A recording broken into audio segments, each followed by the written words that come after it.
Welcome to Yahoo Finance Live. I'm Julie Hyman with Brad Smith. Let's get right to the three things you need to know. First thing you need to know, President Biden is set on meeting congressional leaders today for a pivotal round of discussions about the U.S. debt ceiling. The U.S. expected to run out of cash to pay its bills in just a few weeks unless the borrowing cap is raised.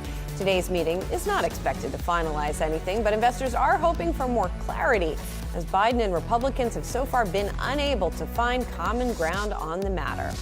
Second thing you need to know, Palantir predicted its first profitable year ever after posting a surprise profit in the first quarter.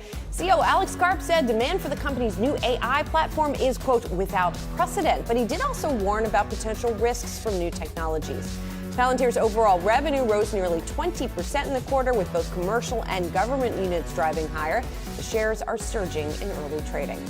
And third thing you need to know, Under Armour's fourth quarter beat was overshadowed by its big full-year guidance miss. The company is forecasting sales and profit well below what Wall Street was expecting, as the athletic apparel maker continues to struggle with its turnaround efforts.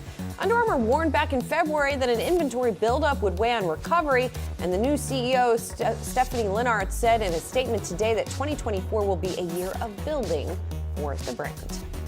Fed Chair Jerome Powell's approval rating dropped to 36%, according to a new Gallup poll. That is the lowest reading that the poll has had for any prior Fed chair.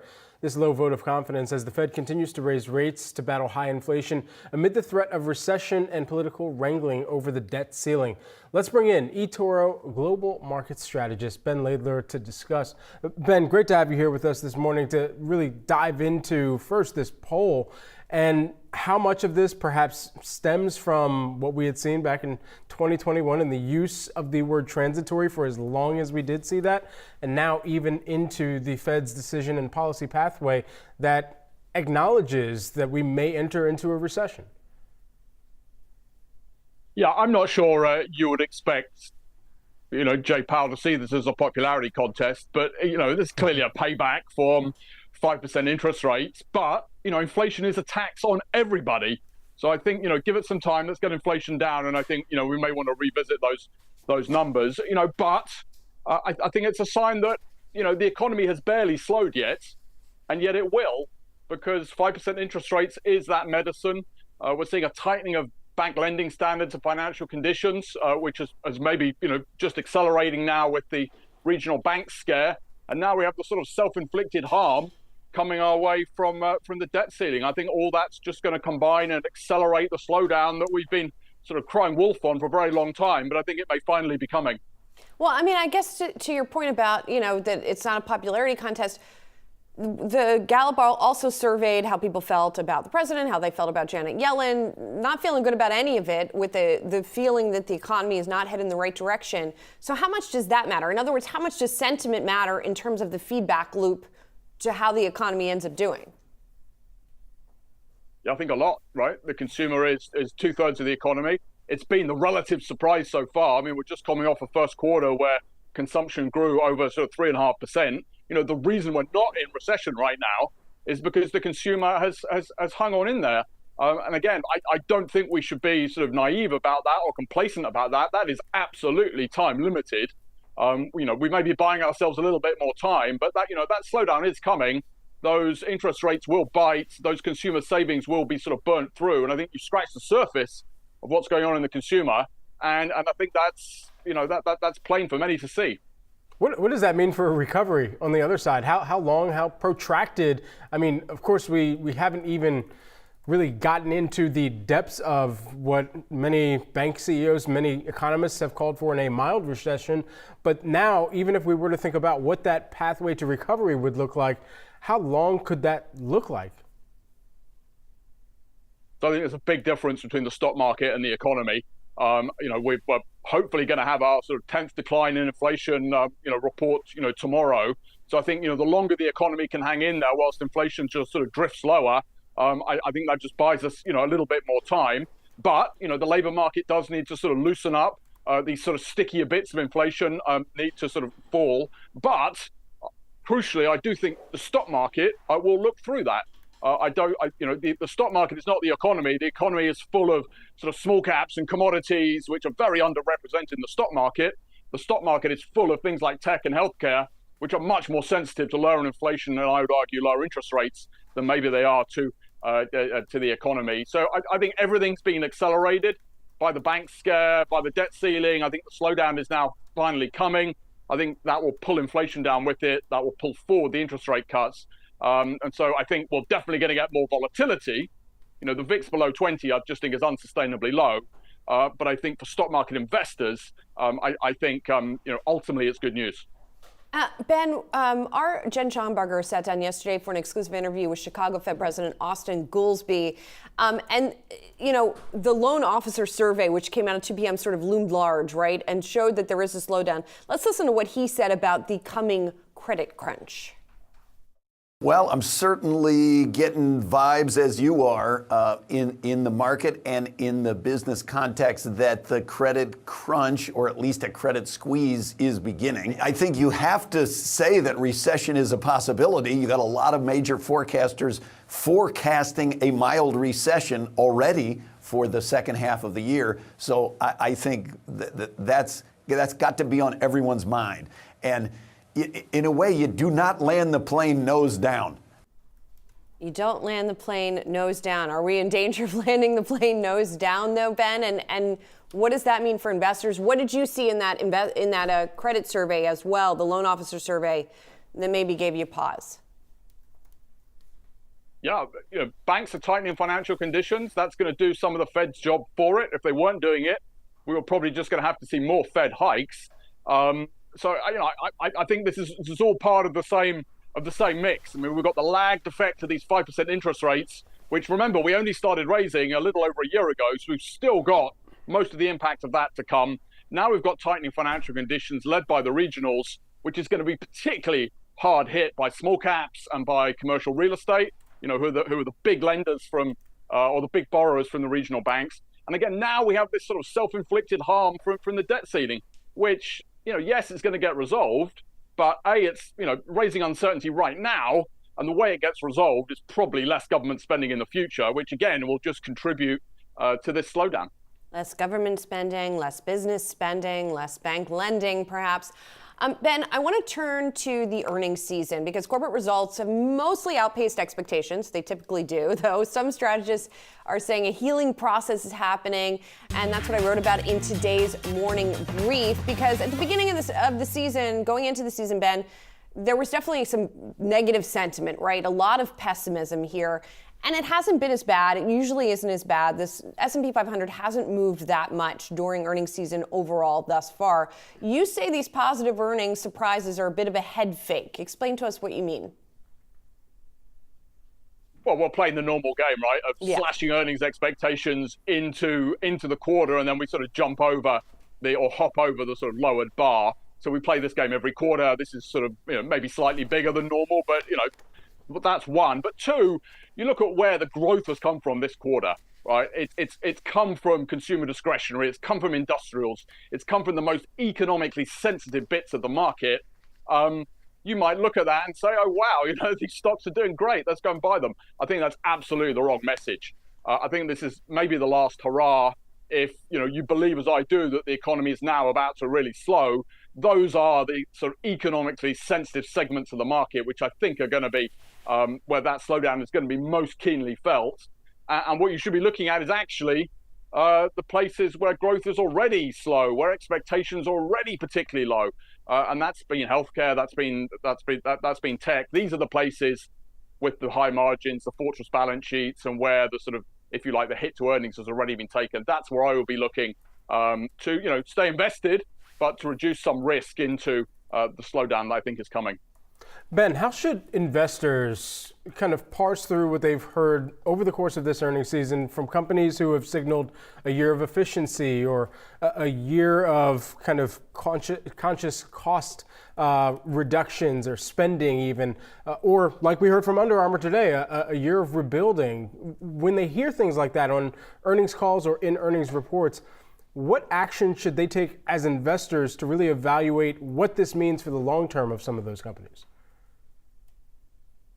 I mean, it's very bottom up and very stock specific, but, take tech as the example, right?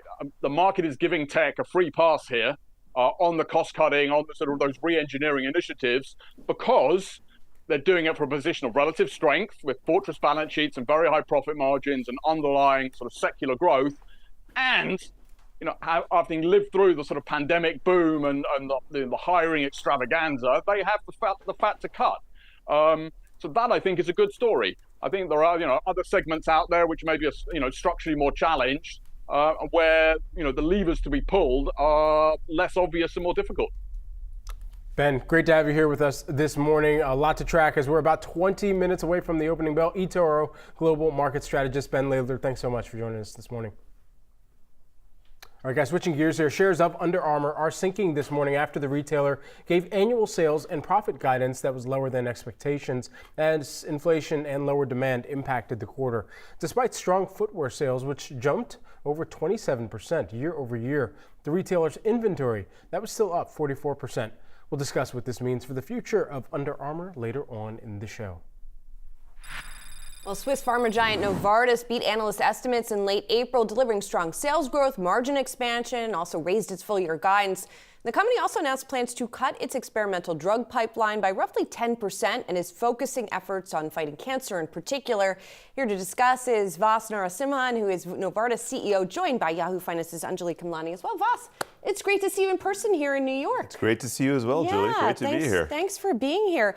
So you have been making some interesting moves here in terms of focusing your drug portfolio, but there is one drug I want to ask you about in particular, and that's Kisqali, if I'm saying that. That's right, yeah. Correctly, which is to treat breast cancer, and you've seen some progress there. What's the potential for a drug like that for Novartis? Yeah, look, this is one of the most exciting medicines that we've had readout on this year. And what we were able to show with this medicine is we have the potential to delay the onset or maybe stop the onset of breast cancer in patients with early breast cancer who are at risk of recurrence.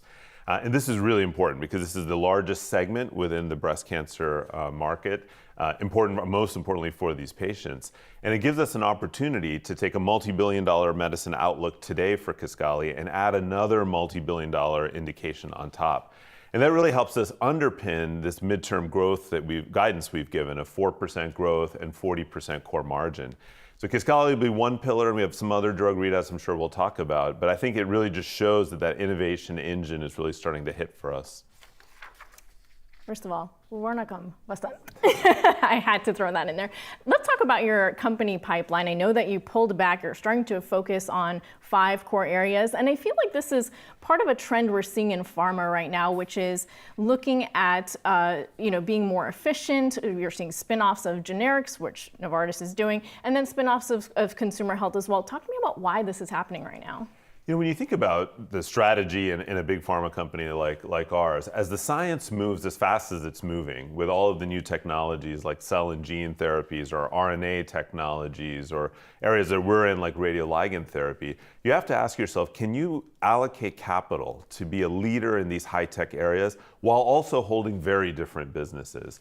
And I think our conclusion is it's hard to do that. And if you really want to be a leader at the cutting edge in science, you have to focus the company around that. So really over the last 10 years, but accelerating since I became CEO, we've completely focused Novartis from being a broad conglomerate. We had 7 divisions. We were in animal health, contact lenses, consumer health.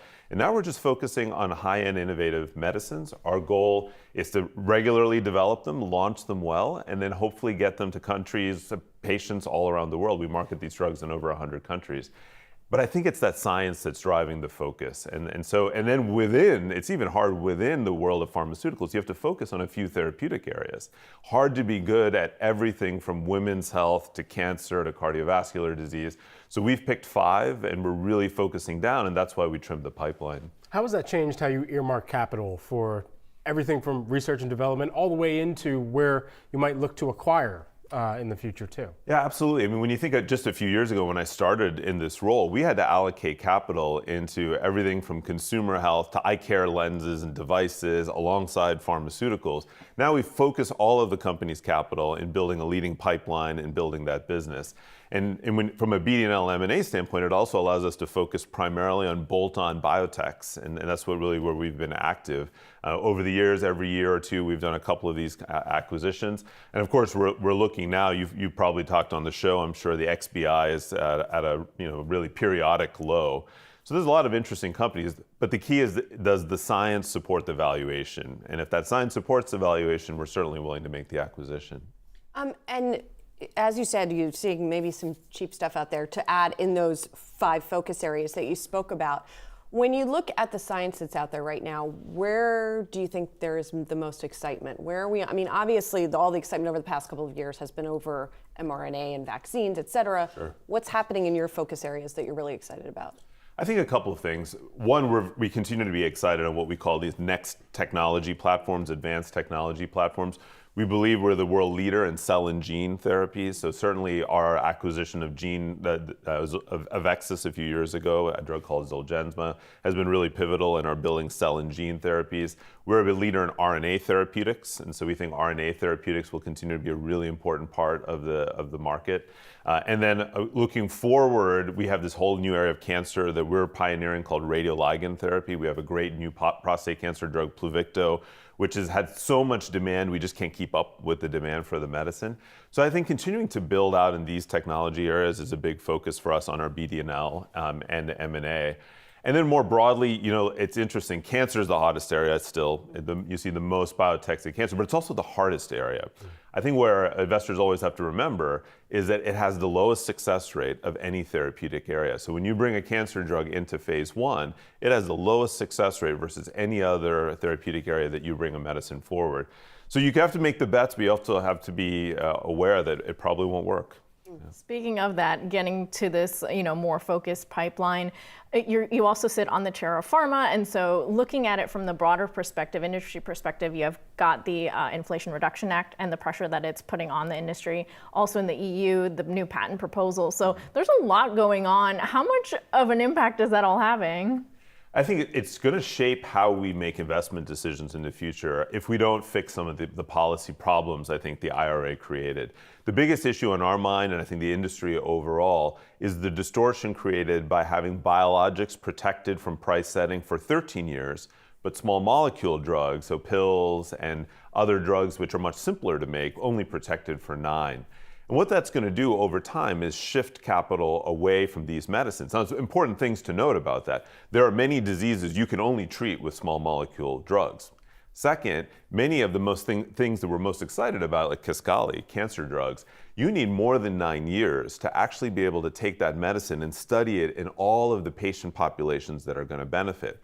If the government price sets early, you destroy that market. We won't invest in learning about where these medicines can help more patients. So I think it's a big challenge. We're really focused. I'm hopeful by 2025, when this all gets implemented or supposed to be implemented, we can fix that 9 and 13 distortion. The other big topic in Washington is pharmacy benefit manager reform. There are multiple efforts ongoing. We're highly hopeful as an industry that sector also gets reformed. We think it creates all kinds of distortions for patients, where patients are not getting the medicines at the pharmacy counter at the price that we're selling it to the pharmacy benefit manager. They're getting it at these inflated prices where they're not benefiting from the rebates that we pay through. Lastly, I'd say in Europe, it's really important that the European governments really understand they have to create the right innovation ecosystem. And if they erode patent protections in even small ways, it just erodes the ability for us to invest in that region. And that's what we're really trying to educate those policymakers on. I sort of have a related question to the middle part of that about pharmacy benefit managers. And this is also related to the changing face of the healthcare industry. You talk about the more focus for Novartis. On the other side, among your customer base, there's more consolidation. So you talk about, a United Health Optum, you talk about Amazon buying clinics, et cetera. What does that do in terms of customers that you're selling to? Is it a tougher negotiation process? How is that changing your business? You're absolutely right, Julie. Over the last decade, that consolidation has led to a lot of buying power from those pharmacy benefit managers who are largely integrated with the insurers, and their ability then to extract these very large rebates. I mean, if you look at, in general, in our industry, most companies are paying half of their gross sales into rebates. And that's because of the power of these relatively small number of entities, which is controlling how patients get diagnosed and how they get their medicines.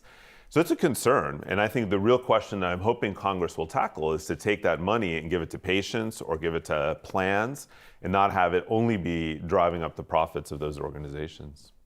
Well, let's talk about that too, because you also have these smaller players like Cost Plus and those discount players in the background, also trying to negotiate directly, bragging about the ability to even get brands at lower prices.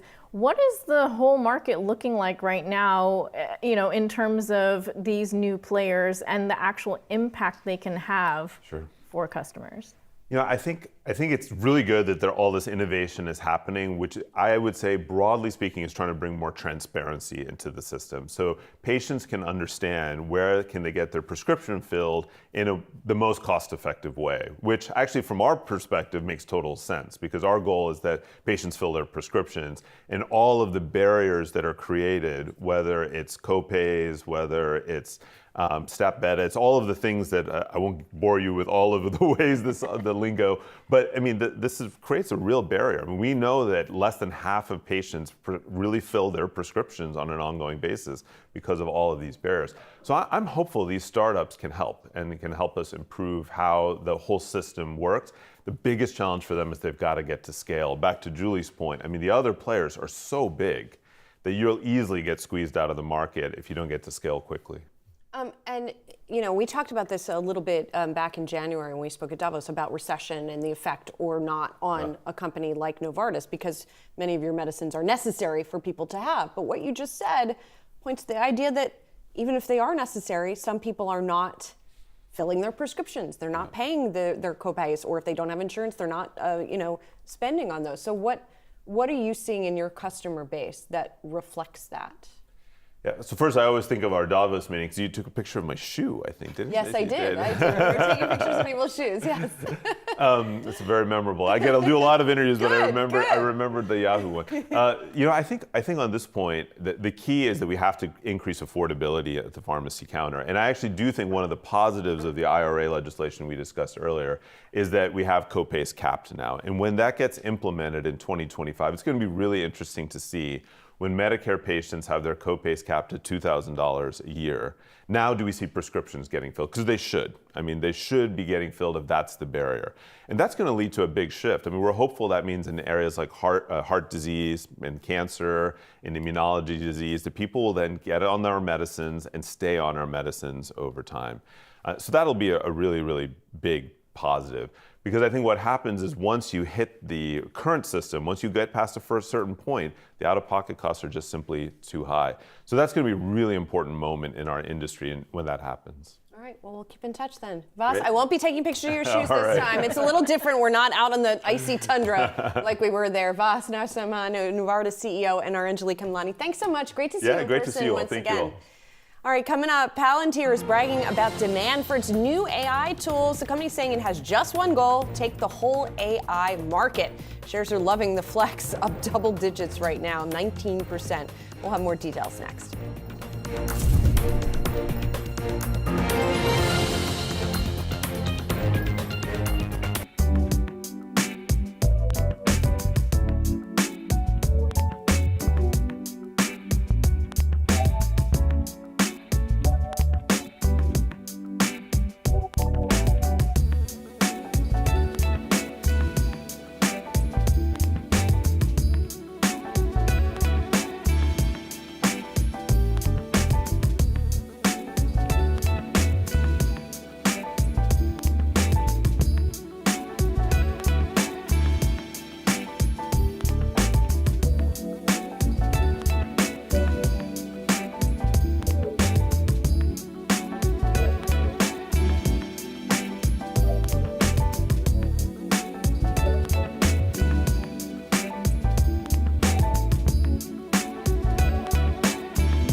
Let's get to some movers now. Shares of Palantir are surging this morning after the company saw total revenue jump 18% year over year, with U.S. commercial revenue climbing 26%. The company also predicted profitability through the end of this year.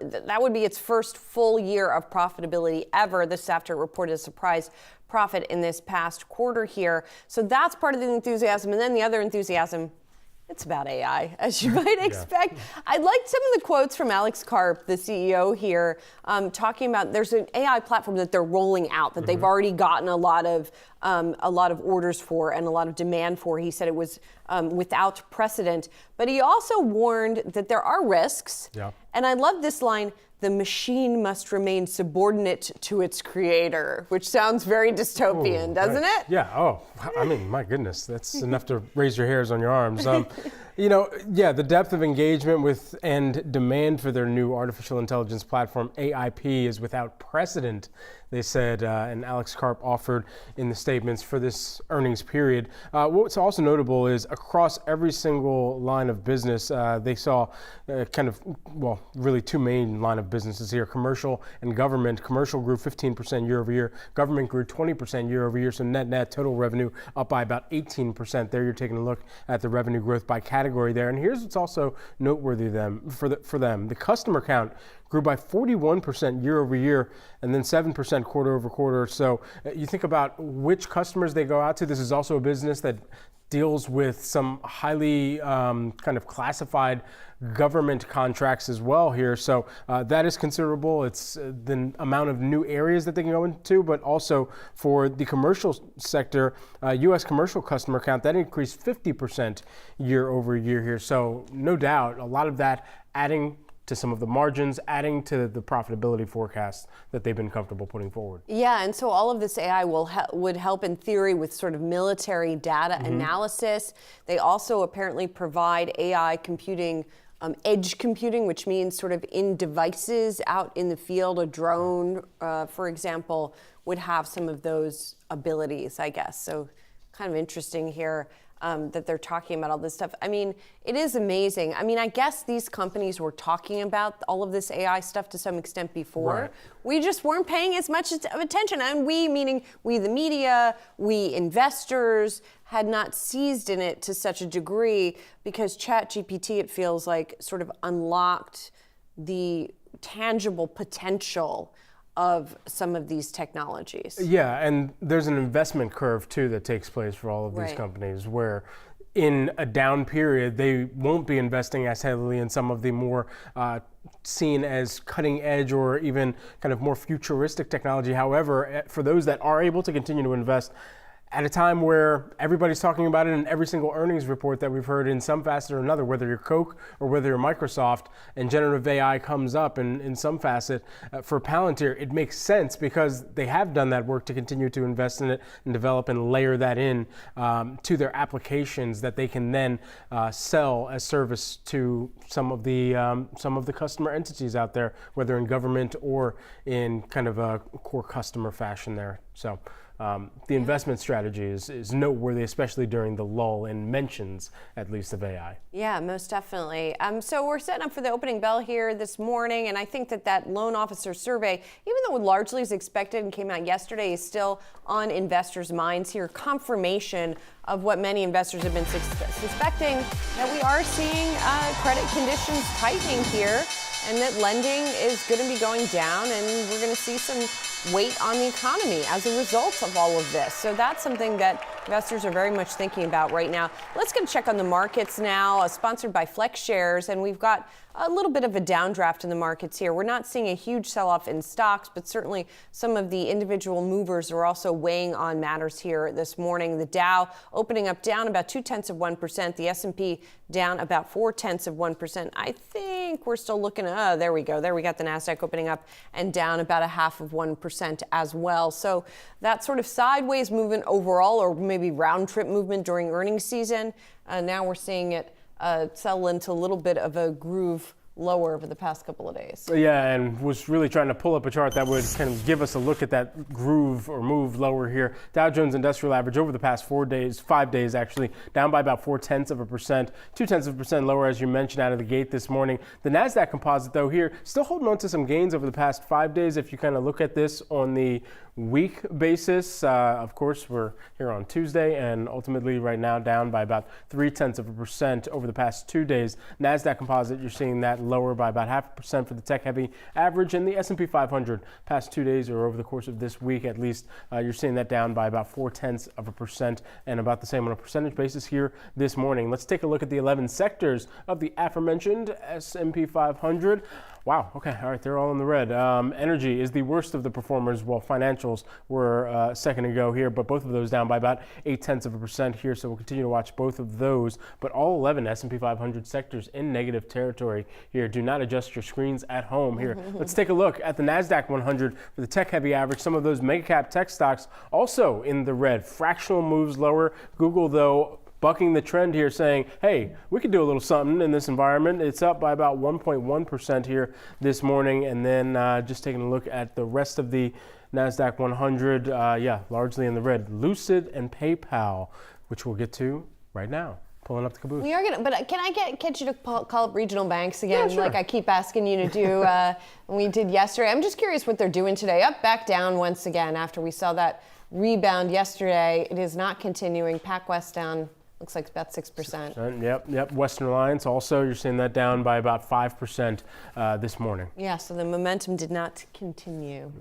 But momentum didn't continue for PayPal either. So let's get to that one. Shares of PayPal are sinking following its first quarter earnings. Investors focusing on its disappointing outlook for operating margins despite the payment platform's boost to its profit forecast. And indeed, the forecast, it actually cut its forecast for adjusted operating margin, basically saying that it will expand by at least 100 basis points this year. It had been 125 basis points that was looking for before. And it seems like macro is definitely a part of this, right? That there's just concern about spending overall for the year, that's part of the issue for the company. I'm looking at a lot of the analyst recommendations, which are pretty mixed here. We did get a downgrade from Credit Suisse, which said it is challenging to recommend the shares here.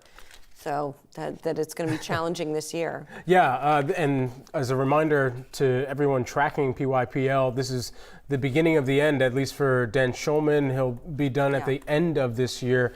December 31st is when he will retire as CEO of PayPal. But until then, there's going to be a lot of focus on margins. And it seems like the margins and the contraction, at least now, or deceleration in margin growth, I should say, that has been on investors' minds this morning here. And they were talking about that on the call in the Q1 operating margin performance, saying that was strong with about 2% worth of operating margin expansion. However, kind of looking out through the rest of the year, Q3, they expect to see some pressure on operating margin, some slight pressure, and then in Q4, they're looking to see some expansion again, but modest expansion, more modest expansion than we have seen on a comparative basis there. So that perhaps catching the eye of some of the analysts covering that this morning too. Yeah, some of them are still sticking with it, but you know, seeing some pressure there. I mean, look, my Venmo's still active, so PayPal doing well. Also, let's talk about Under Armour here on the day. This was an interesting one to track this morning.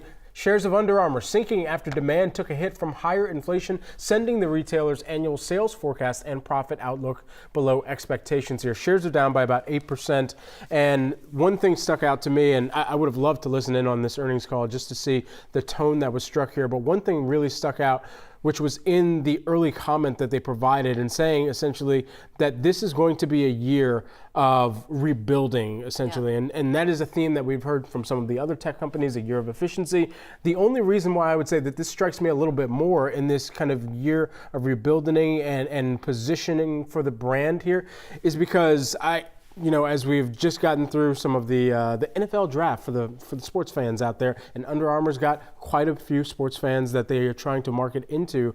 When you hear a year of rebuilding, that strikes you as okay, things are going to be bad for a while, for a little bit here, as you're trying to turn the ship around. They mentioned in this call, and they've got a new CEO that's at the helm, that they're they need to prioritize the athlete more. And that kind of signals maybe where they got away from some of the performance element of the athlete, and still we're looking across where they could get into that kind of athleisure type of trend that Lululemon, Nike, all of them, Adidas had invested heavily into. But for some of those other brands, they had continued to prioritize the performance side of that athletic landscape. And so for Under Armour, getting back into that, of course, a brand that has one of the greatest shooters of all time in the NBA, Steph Curry, under its brand for a huge contract.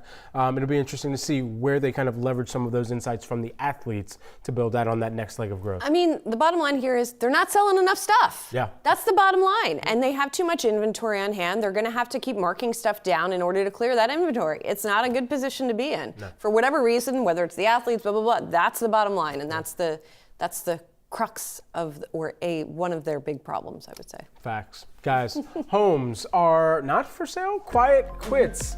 Hitting the housing markets as homeowners say it does not make sense to list their homes right now. Find out why and what it means for buyers next.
Consumers are more confident in the housing industry, but it's a much better time to be a seller than a buyer, according to a recent survey by Fannie Mae. Redfin's chief economist, Daryl Fairweather, joins us now to discuss why some of the homeowners are quiet quitting the housing market. Really? My goodness. Okay, so quiet quitting, how does that show up in some of the numbers that we've been tracking here economically? Well, homeowners were able to lock in 3% mortgage rates during the pandemic, and they don't want to give those up, especially if they have to move. They're going to be facing a 6.5% interest rate. So they're just bowing out. New listings are down over 20% from last year, which is really constricting inventory and means that if you're a buyer, there isn't much to choose from, and you're still going to be competing for those really desirable homes on the market. So what is all of this doing to pricing, right? Because on the one hand, if I'm a seller and I don't want to rotate into a higher interest rate in a new house, I would be asking more if I was going to put my house on the market. But if I don't put my house on the market at all, and then there's tighter supply, that would imply higher prices too. So like, what's happening? Well, given how high interest rates are, we would have expected prices to come down a lot, but because there's not any new listings, it means that buyers are still competing. Prices are down a little bit. They're down 3% from last year. That gap may grow a bit, but for the most part, home values have already adjusted to these high rates, and a lot of buyers are looking at the interest rates and just saying like, well, you know, I want to buy a home, I'm just going to have to put up with it, especially for first-time home buyers. Are there demographic shifts or shifts in even consumer behavior that you anticipate having an outsized impact on the housing market over the course of this year? Millennials are the biggest generation. They're entering into that age where they want to have a family, settle down, buy a home, and they're all doing it at the same time, which is why there's still this competition, especially for those desirable homes. Condos, on the one hand, aren't getting much competition because you might as well rent if you're going to get a little condo in a big tower, but those single-family homes that have a yard, that are moderately priced, are still getting a lot of competition. So demographic effects, let's also talk regional effects. We have I'm going to call him out. We have a British producer on our team. And he says, I don't understand when you have in this country such a divergence in housing markets, say on the different coasts or in the middle of the country. Talk us through the different trends we're seeing in different places.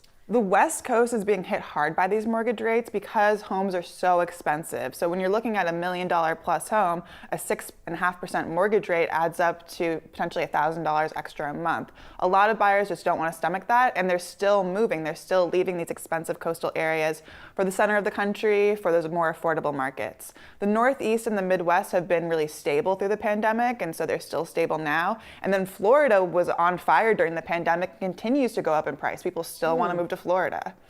What about areas that have been more impacted because of weather and how that factors into the consideration of what region you're buying a home in? Where have you seen that kind of either moderate prices or moderate the market in entirety? For the most part, the climate hasn't really translated to a difference in prices. We did an experiment at Redfin where when we posted flood data, we put some people in the control, some people in the test to see the impact of seeing that flood data. And people did choose homes with lower flood risk. But on net, people are still leaving the more resilient areas for climate on the coast and going to places like Florida, which obviously isn't very resilient, and also the Southwest. People are most concerned with affordability over things like weather or climate. That seems to sort of set us up for disaster, doesn't it? But that's a whole other conversation. How long does it take to get back to a more normal place in the housing market? What is that what would normal even look like? We really need to build more homes, and that's where I'm a little bit more optimistic because the jobs report just came out. There are new construction jobs being added. We're seeing builders out there because people can't buy existing homes. There aren't many for sale, so they're moving to new construction. And that's going to help the inventory in the long run. When the housing market does come back, when mortgage rates come back, I'm optimistic that there's going to be more inventory because of this added supply of new construction. Amid all the talk around recession, and for some consumers, depending upon their economic income scale, they're already feeling that. And so how does that change, even if you're looking for a house, how has that altered where you could potentially pick up savings in a home, say on your energy? Are people looking for more energy efficient homes or ones that they could convert into energy efficient homes as well? I think that's a really smart thing to look at. A lot of people just look at their mortgage payment or their property taxes, and they don't consider things like how much energy is costing them or water. And water is becoming more and more in short supply in places in the Southwest. So I think homeowners, it is a good idea to look into things like drought-resistant landscaping, to think about insulating their home so that they can heat it more efficiently. And there are these tax credits now from the IRA, which might help them with that. Sort of on a similar note, we keep asking, and it occurs to me, we keep asking a lot of different CEOs, are people trading down? Are people trading down when it comes to houses? Are they looking at smaller houses, for example, right now that are more affordable? Well, the luxury homes, those big homes, are the hardest to sell right now because if you're pinching your budget, you're going to downgrade from, say, the 4-bedroom with the bonus office to work from home to that 3-bedroom or a 2-bedroom. And there's also a demographic of people, the baby boomers, who are looking into retirement. They may be selling their home, taking their equity, and then buying a smaller home with cash. That way they avoid the whole mortgage problem, and that's probably fueling a lot of demand for Florida, people retiring as well. And then on the kind of policy pathway that we're on right now for the Fed, I mean, even though they've continued to rise, when there is finally that cut, are we expecting just a wave of refinances out there? I do think people who have bought a mortgage at 6.5% are planning on refinancing when mortgage rates come down. It's going to be a bit of a timing problem because if they start coming down, they may say, well, they're down to 5% now. Maybe they'll be at 4% next year. Maybe I'll wait. So I don't think it's going to be a wave. I think it'll be more a steady stream of refinances as people seem to want to refinance and get that lower mortgage payment. Daryl Fairweather, who is the Redfin chief economist. Thanks so much for joining us here on set. Thank you. Absolutely. Coming up, everyone, what exactly is America's dumbest law? It's no surprise that this story has Rick Newman and an original all over it. He's going to tell us the answer and explain his argument on the other side. Stay tuned.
Turning now to top story this morning, rushing up to the debt ceiling. Total federal debt today whopping 124% of GDP.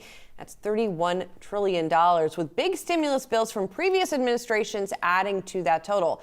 But the debt fight comes after major bank collapses and an uncertain time for the economy. It could have disastrous consequences if not resolved. Joining us with a look at how we got here, Yahoo Finance's Rick Newman, who calls this the dumbest law in a new column. I do. This is America's dumbest law. And I'm here under duress talking about this. I don't want to be here talking about the debt ceiling. None of us want to be talking about the debt ceiling. This is a stupid man-made problem, but here it is. So, just to put this in perspective, this is supposed to impose some fiscal discipline on Congress, and it's gotten to the point where it basically does exactly the opposite of what it's supposed to do. It creates instability, which is what it's doing right now. Markets now have to figure out, as if markets don't have enough to worry about with a possible recession, inflation, all these bank failures. Now markets have to figure out, is the United States going to default on its debt because of these idiots in Congress? This should not be a thing. And when you hear people say invoke the 14th Amendment, that basically means just forget about the debt limit. The Treasury can continue to issue debt, basically ignoring the debt limit and daring somebody to file a lawsuit against that, which would go to the Supreme Court. And then we would find out. The Supreme Court would say the debt ceiling is either constitutional and we have to have it, or it is unconstitutional because it violates the 14th Amendment, which says the validity of the debt of the United States shall not be questioned. Well, guess what? Having this debt ceiling does question the validity of U.S. debt. So if President Biden were to take that draconian approach, he might be doing future presidents a favor by possibly just getting rid of the whole thing. And by the way, Congress could repeal the debt limit and just say we're not going to do this anymore. The idea that this has established any fiscal discipline is absurd, because we have a $31 trillion national debt, which is 125% of GDP. So it hasn't imposed any fiscal discipline. Am I making my point here? Like, I guess I could continue to rant, but it's just dumb and it has outlived its usefulness. We should get rid of it. Well, I think your words also kind of capture what we had seen show up in the data from even the Gallup poll and the confidence in U.S. economic leaders right now. And that's the people who are making these spending decisions across leaders in Congress, all the way to Fed chairs and Treasury secretaries and so forth. So all of this considered, it's perhaps a good reminder, what happens if this doesn't get passed or get raised? What then? So that means the United States has to figure out whom not to pay. So the Treasury issues checks all the time. They go to Social Security recipients, they go to vendors, they go to government employees. So right now, the Treasury is not borrowing money because we have hit the debt limit. What it's doing is shuffling money among different government accounts, borrowing from this account to pay this account, and it's going to not be able to do that around the beginning of June, according to the Treasury Secretary, Janet Yellen. So then what? That's when you have to figure out, so that's called prioritization. Do you say we're going to pay some people and not pay others? That is a default. That's a default right there. And the consequences of that would be horrendous. You would see skyrocketing interest rates. That would affect inflation. The dollar would plunge. I mean, it would affect everything in the whole market. I mean, so we're talking about an asset class, U.S. Treasuries. This is the largest class of securities in the world. And everybody who manages money relies on Treasury securities. So it would throw into chaos almost every part of the global financial system. And, there's always this push to try to find another reserve currency so everybody else, all the other countries in the world don't have to deal with the dollar. Well, that would help. So it would help make the case, use the euro, use the Chinese RMB. The Chinese RMB is not going to be a reserve currency, but something else could, or it could be a graduated thing. So here we go again. We went through this in 2011, right up to the brink. It looks like we could go right up to the brink again. We should not be doing this. I'm going to play devil's advocate for just a second on one part of what you said, which is that this is not an effective way to get spending down, because evidenced by the amount of debt that we have. And yet this could result in some spending cuts, right? If Biden does indeed end up doing some sort of bargain with McCarthy, right? That remains to be seen. So Democrats who control the Senate would have to agree to some spending cuts. But let's just go back to where the money is. So Republicans are saying, we're not going to touch Medicare, we're not going to touch Social Security, and we're not going to touch defense. So that's 60% of all the spending right there. So what's left? When you hear people say waste, fraud, and abuse, everybody always says waste, fraud, and abuse. They can never find it, and there's not much of it anyway. So we're talking roads, bridges, arts funding, health programs. Yeah, we're talking programs that actually affect real people. And we've been down this road before. These end up not being binding. Another party comes into Congress. Democrats always raise spending, and Republicans always cut taxes. And nobody ever worries about the deficit or the annual debt. Politicians are never going to solve this problem. It's going to take markets to solve this problem. There will come a point when markets say, U.S. government, there's too much U.S. government debt. It's going to play out in markets, not among politicians, and that is going to force the politicians to do something about it, including Medicare and Social Security are really big ones. And then there are the economists who think debt is not a problem. U.S. government debt is not a problem and never will be. But that is a discussion for another day. We could talk for another 5 minutes. It's going to be a problem someday. It's actually not right now. Right now it's not. No. Rick, always a pleasure getting some insights, the perspective, and the full write-up is up on the Yahoo Finance homepage right now. Thanks so much, Rick. Also, everyone, let's continue our look at the debt ceiling.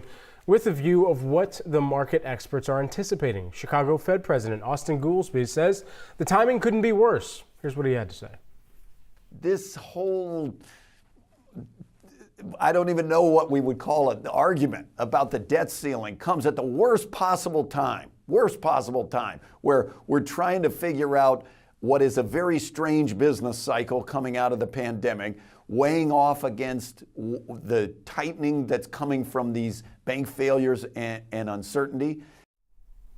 Rigmarole might have been the word that he was looking for, but joining us now to chat about the market action and the market reaction is Yahoo Finance's Josh Schaefer. Josh, what do we know so far about what the market is anticipating here? Yeah, Brad, I mean, you guys were just talking with Rick Newman about this as far as the debt ceiling isn't something everyone loves to talk about, but we talk about it because it has impacted stocks in the past, and people are starting to project that it will impact stocks this time around. So Bank of America was out saying that most often when we get into one of these debt ceiling standoffs, you don't see movements in markets until about 2 weeks from that X date. The X date is the date that Treasury Secretary Janet Yellen just highlighted recently as potentially June 1st. So then when you think 2 weeks out, that's next week. They think that things might start to weigh on the markets a little bit. Bank of America predicted that you could see some volatility just in the broader market, and then also higher borrowing rates might come through.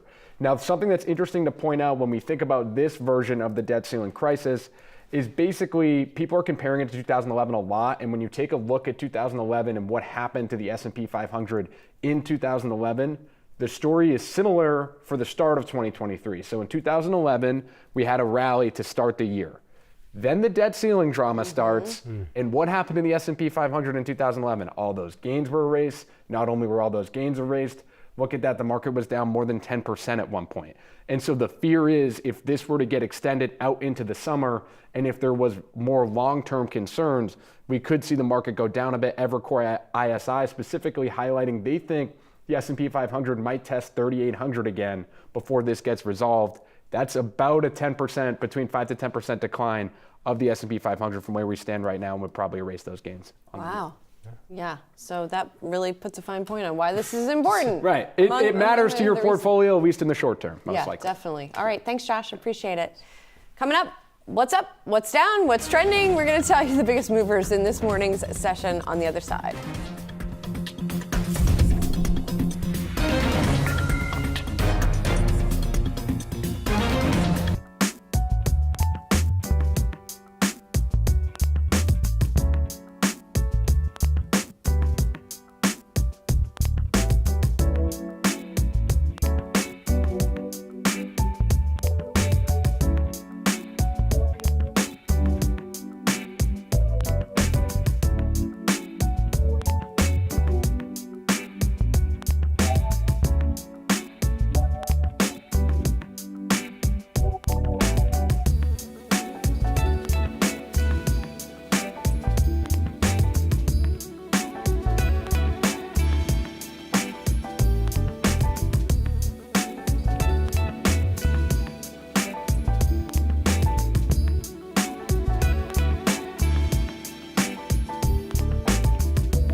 Welcome back. Let's take a look at some trending tickers right now on the Yahoo Finance platform. PayPal, number one here after we talked about that company's operating margin forecast coming in below estimates. And so those shares trading down sharply today. Novavax, we're going to give you more details on this in a bit, but the shares are up a lot in today's session, 44% today, showing you the 2-day chart just so you see the leg up that we are seeing in that stock after that company's earnings and announced some job cuts as well. Lucid, on the flip side, that luxury electric car maker continuing to struggle here, although it did talk about having some runway in terms of its cash position, but those shares are trading lower by about 6% today. And Palantir as well on the list, up 20% over the past 2 days, up 15% today after its earnings beat estimates. So a lot of earnings stories here on the list. We've got Under Armour as well, which is down 4.4% right now. I'm going to switch on over to the heat maps and take a look at some of what we are seeing here as well. Let's look at the sectors here a half hour into the session. And we've got communications and healthcare marginally, barely in the green here. Real estate, materials, and financials bringing up the caboose, as Brad Smith likes to say on this day. We've been watching crypto as well lately, and we've seen some more weakness here for the cryptocurrencies after, of course, that gain earlier in the year. Right now, below 28,000 for Bitcoin. Just checking the year-to-date chart real quick here. So kind of got up to close to 30, couldn't maintain that, and we've seen some declines in recent days, Brad. All right, the caboose is loose in crypto right now here, taking a look at some deep red, taking a look at this next segment that we're going to be coming your way on the other side of the short break. From sunscreen to perfumes, we'll go inside the C-suite to get a pulse on the consumer. We'll be joined by the CEOs, Cody and Edgewell, in just a little bit.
Welcome back to Yahoo Finance Live. I'm Julie Hyman alongside Brad Smith. Let's take a quick check on the markets here. Overall, we are seeing a downdraft that we talked about a moment ago. The Dow not doing as badly. It's a little change, but the S&P and the Nasdaq are a little bit more deeply in the red. Actually, the Dow just flipping into the green, Brad. Ooh, look at that. That's nice. All right, we'll see if the Dow can hold on to that 1/100% in gains, maybe move on a little higher. We're also watching shares of Edgewell Personal Care this morning after the consumer product company saw strong growth in its sun and skincare and feminine product segments in the second quarter, both rising double digits. The owner of Banana Boat now expects its full year sales to come in on the high end of its previously issued guidance.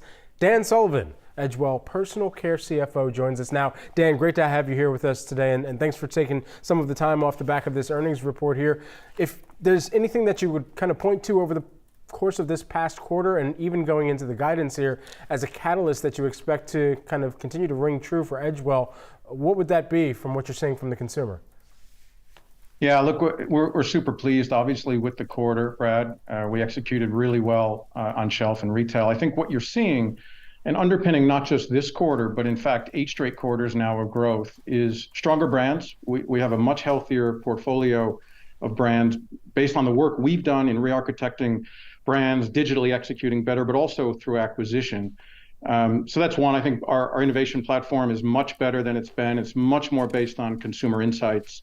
And it's faster to shelf, and we're executing, much better at retail. So you put those 3 components together, it's a catalyst, obviously, to the quarter, double-digit top-line growth, but really to what we've seen now over the last 2 years, which is a much healthier top-line business. Dan, maybe it's a little bit of a left field question for you. I want to ask about the feminine care segment, because to see a 35% increase in something that is a staple was surprising to me. And I know that one of the things you talked about in the statement was product availability, that there were some shortages a year earlier. But what else is driving that segment for you guys? Yeah, it's a great question, Julie. I think, first of all, we did cycle a down quarter a year ago, as did everyone in the category. There was a real supply-demand imbalance of a year ago. But if you put that to the side, I think what you're seeing here from our business is really good brand architecture and investment. You're seeing innovation across the Playtex Sport line. You're seeing really good distribution gains at retail. And what I'm most impressed by in terms of our results for the quarter is we gained unit share in the category. We held share overall, which isn't surprising given the amount of pricing that's gone in. But unit performance for us was particularly strong. And as I mentioned, we gained share. So it's a really good proxy for how we've turned around and transformed this business. Look no further than FemCare, which was losing share for years, losing shelf space for years. We've committed to the category, we've committed to our brands, we've simplified the offering, and now we're holding share and, as I mentioned, gaining in units, which is critically important.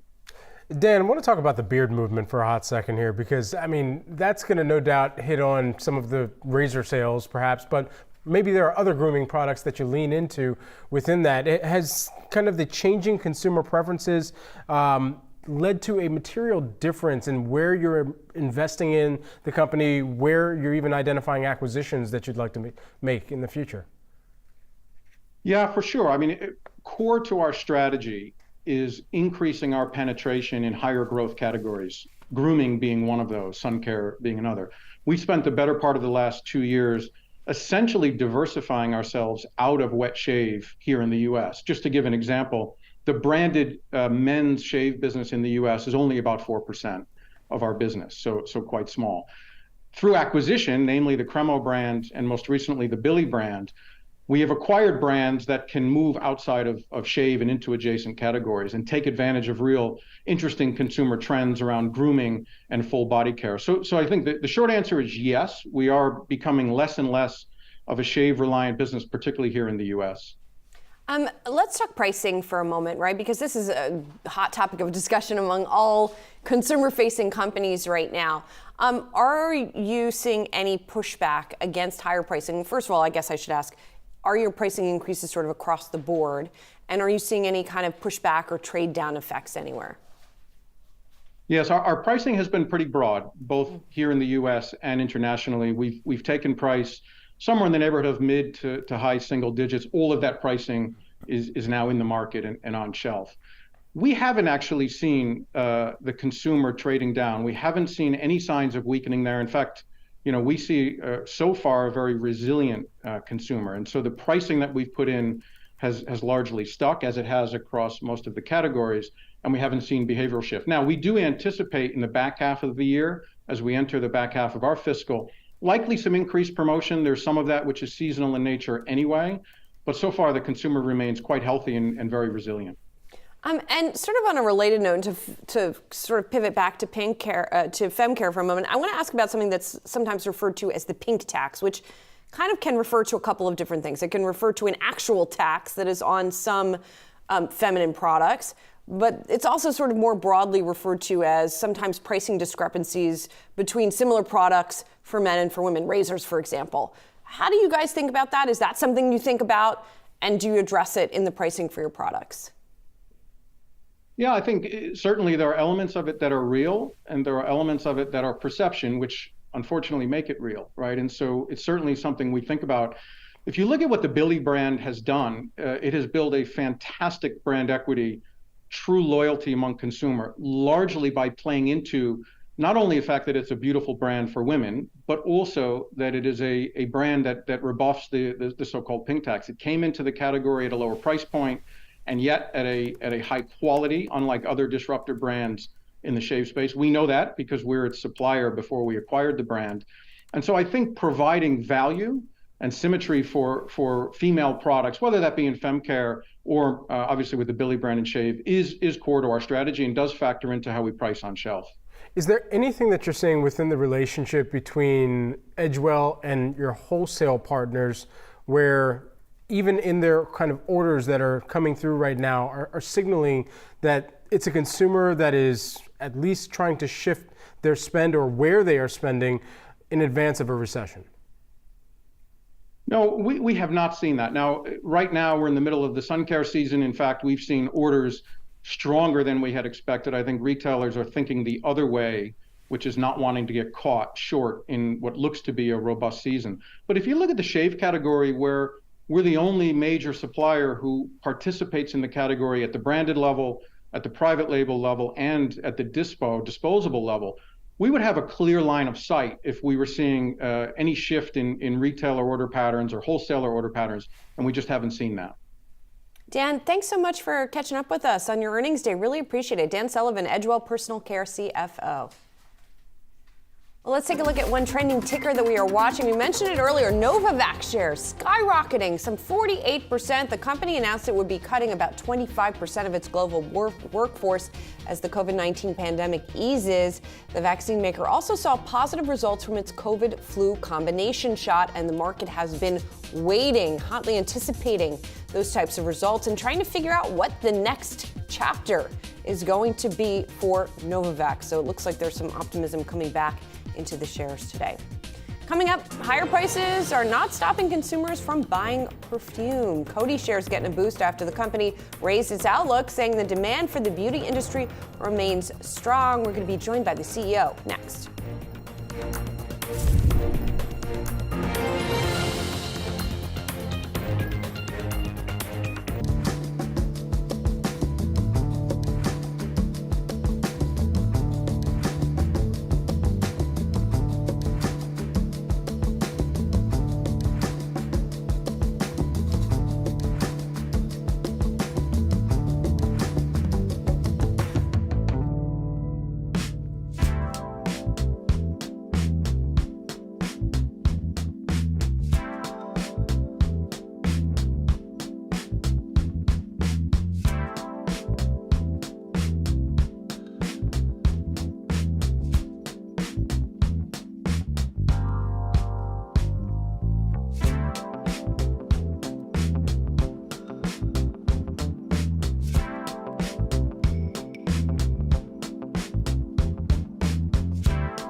people are actually going to need to figure out how to be good investors going forward.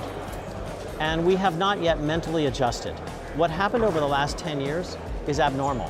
One of my main takeaways is that people look a little too happy for me here. We're a little bit more pessimistic about the global outlook, and I'm struck by the fact that I think sentiment's actually still relatively positive here. Our view remains that at the moment the markets are over-optimistic around where we're headed with both rates and recession. And what I mean by that is that actually they're underestimating the strength of the American economy, which actually is in very good shape. The consumer is continuing to spend. You know, early days they spent money on goods, now they're spending money on services, but the economy is actually doing pretty well. That's the good news. The bad news is that means the Fed's going to have to do more to begin to slow aggregate demand. My main message to you would be that our outlook is more negative going forward than probably consensus, and more people need to catch up with us, which means that we're probably going to have more volatility and more drawdowns ahead of us. Are you still seeing the appetite for ESG research, ESG knowledge, let's say 3 years into all this interest really exploding into the scene? I do. Like, it's not going away. Like, you know, like most markets, right? People can get ahead of themselves and overpromise and underdeliver. I think ESG is true also. Like, there's gonna be a big global push to be carbon neutral by 2050. It's hard to argue that the world isn't heading towards a more carbon neutral, state of being. And so we want to be at the forefront of that to help clients figure out what's real, what's not real, who's actually doing things versus who's just saying they're doing things. I think the traditional model that an investor built is now going to be challenged a bit as you leverage AI to be able to find sort of unique insights. And so I think the asset managers that have the bigger and broader data set that they can apply AI to are going to have an advantage. Let's do a quick check in the market, sponsored by Flex Shares. All the major averages are back in the red here. The Nasdaq leading the way downward, off by about 0.5%. As we talked about earlier, real estate helping lead some of the losses here, along with materials. Well, cosmetics giant Coty seeing fragrances drive its quarterly revenue, contributing to an earnings beat out this morning. The comeback as Coty sees consumer demand rising despite higher prices. Here to talk about the earnings is Sue Nabi, Coty CEO. Sue, thank you so much for being here. I appreciate it. And as we look at these numbers, in particular, you guys did well in prestige, which is another way of saying luxury or the higher priced area of the market. What do you think is driving it, especially since there is so much talk of economic slowdown here? Yes, good morning, Julie. Thank you so much for giving me the opportunity to say a few words about this indeed 11th quarter of results that are ahead of expectation in this case. The company is growing 15%. Our prestige division indeed is growing 16%, but also our consumer beauty division is growing double digits. And indeed, when it comes to the prestige business, this is clearly driven by our fragrance business. Coty is one of the key leaders into this business. You've showed a few seconds ago some of our key brands, and this fragrance index, as I love to call it now since a few quarters, is fully at play. So what is the fragrance index? In fact, people, and mainly I would say Gen Zs, men, Hispanic community in the US, are rediscovering this category since now 2.5 years. In fact, through social media, in fact. So this category is booming in the US. It's 60% above the pre-pandemic levels. And now this fragrance index is globalizing. You can see it happening now in Europe and also in China. So this phenomenon behind fragrances is globalizing. So why is it globalizing? And why are people suddenly fond of fragrances? In fact, fragrances are items that are mood boosters, that they are feel-good products, and escapism products. So these are the three things we hear from consumers, but also from the Gen Zs of this world. They all tell us that fragrances, the one they use and the one they talk about on social media, say things about who they are. So it's also becoming a self-expression tool. At the end of the day, in this world of very visual, economy on social media, you'll have, eyewear, you'll have belts, you'll have sneakers, and you have fragrances that are part of this panoply for younger consumers. Yeah, fragrances indeed escapism from bad scents for sure here, whether personal or for a friend or family member that you purchase them from. But ultimately here, thinking about one of the things that you mentioned about longer lasting and more premium products that your consumers are looking for.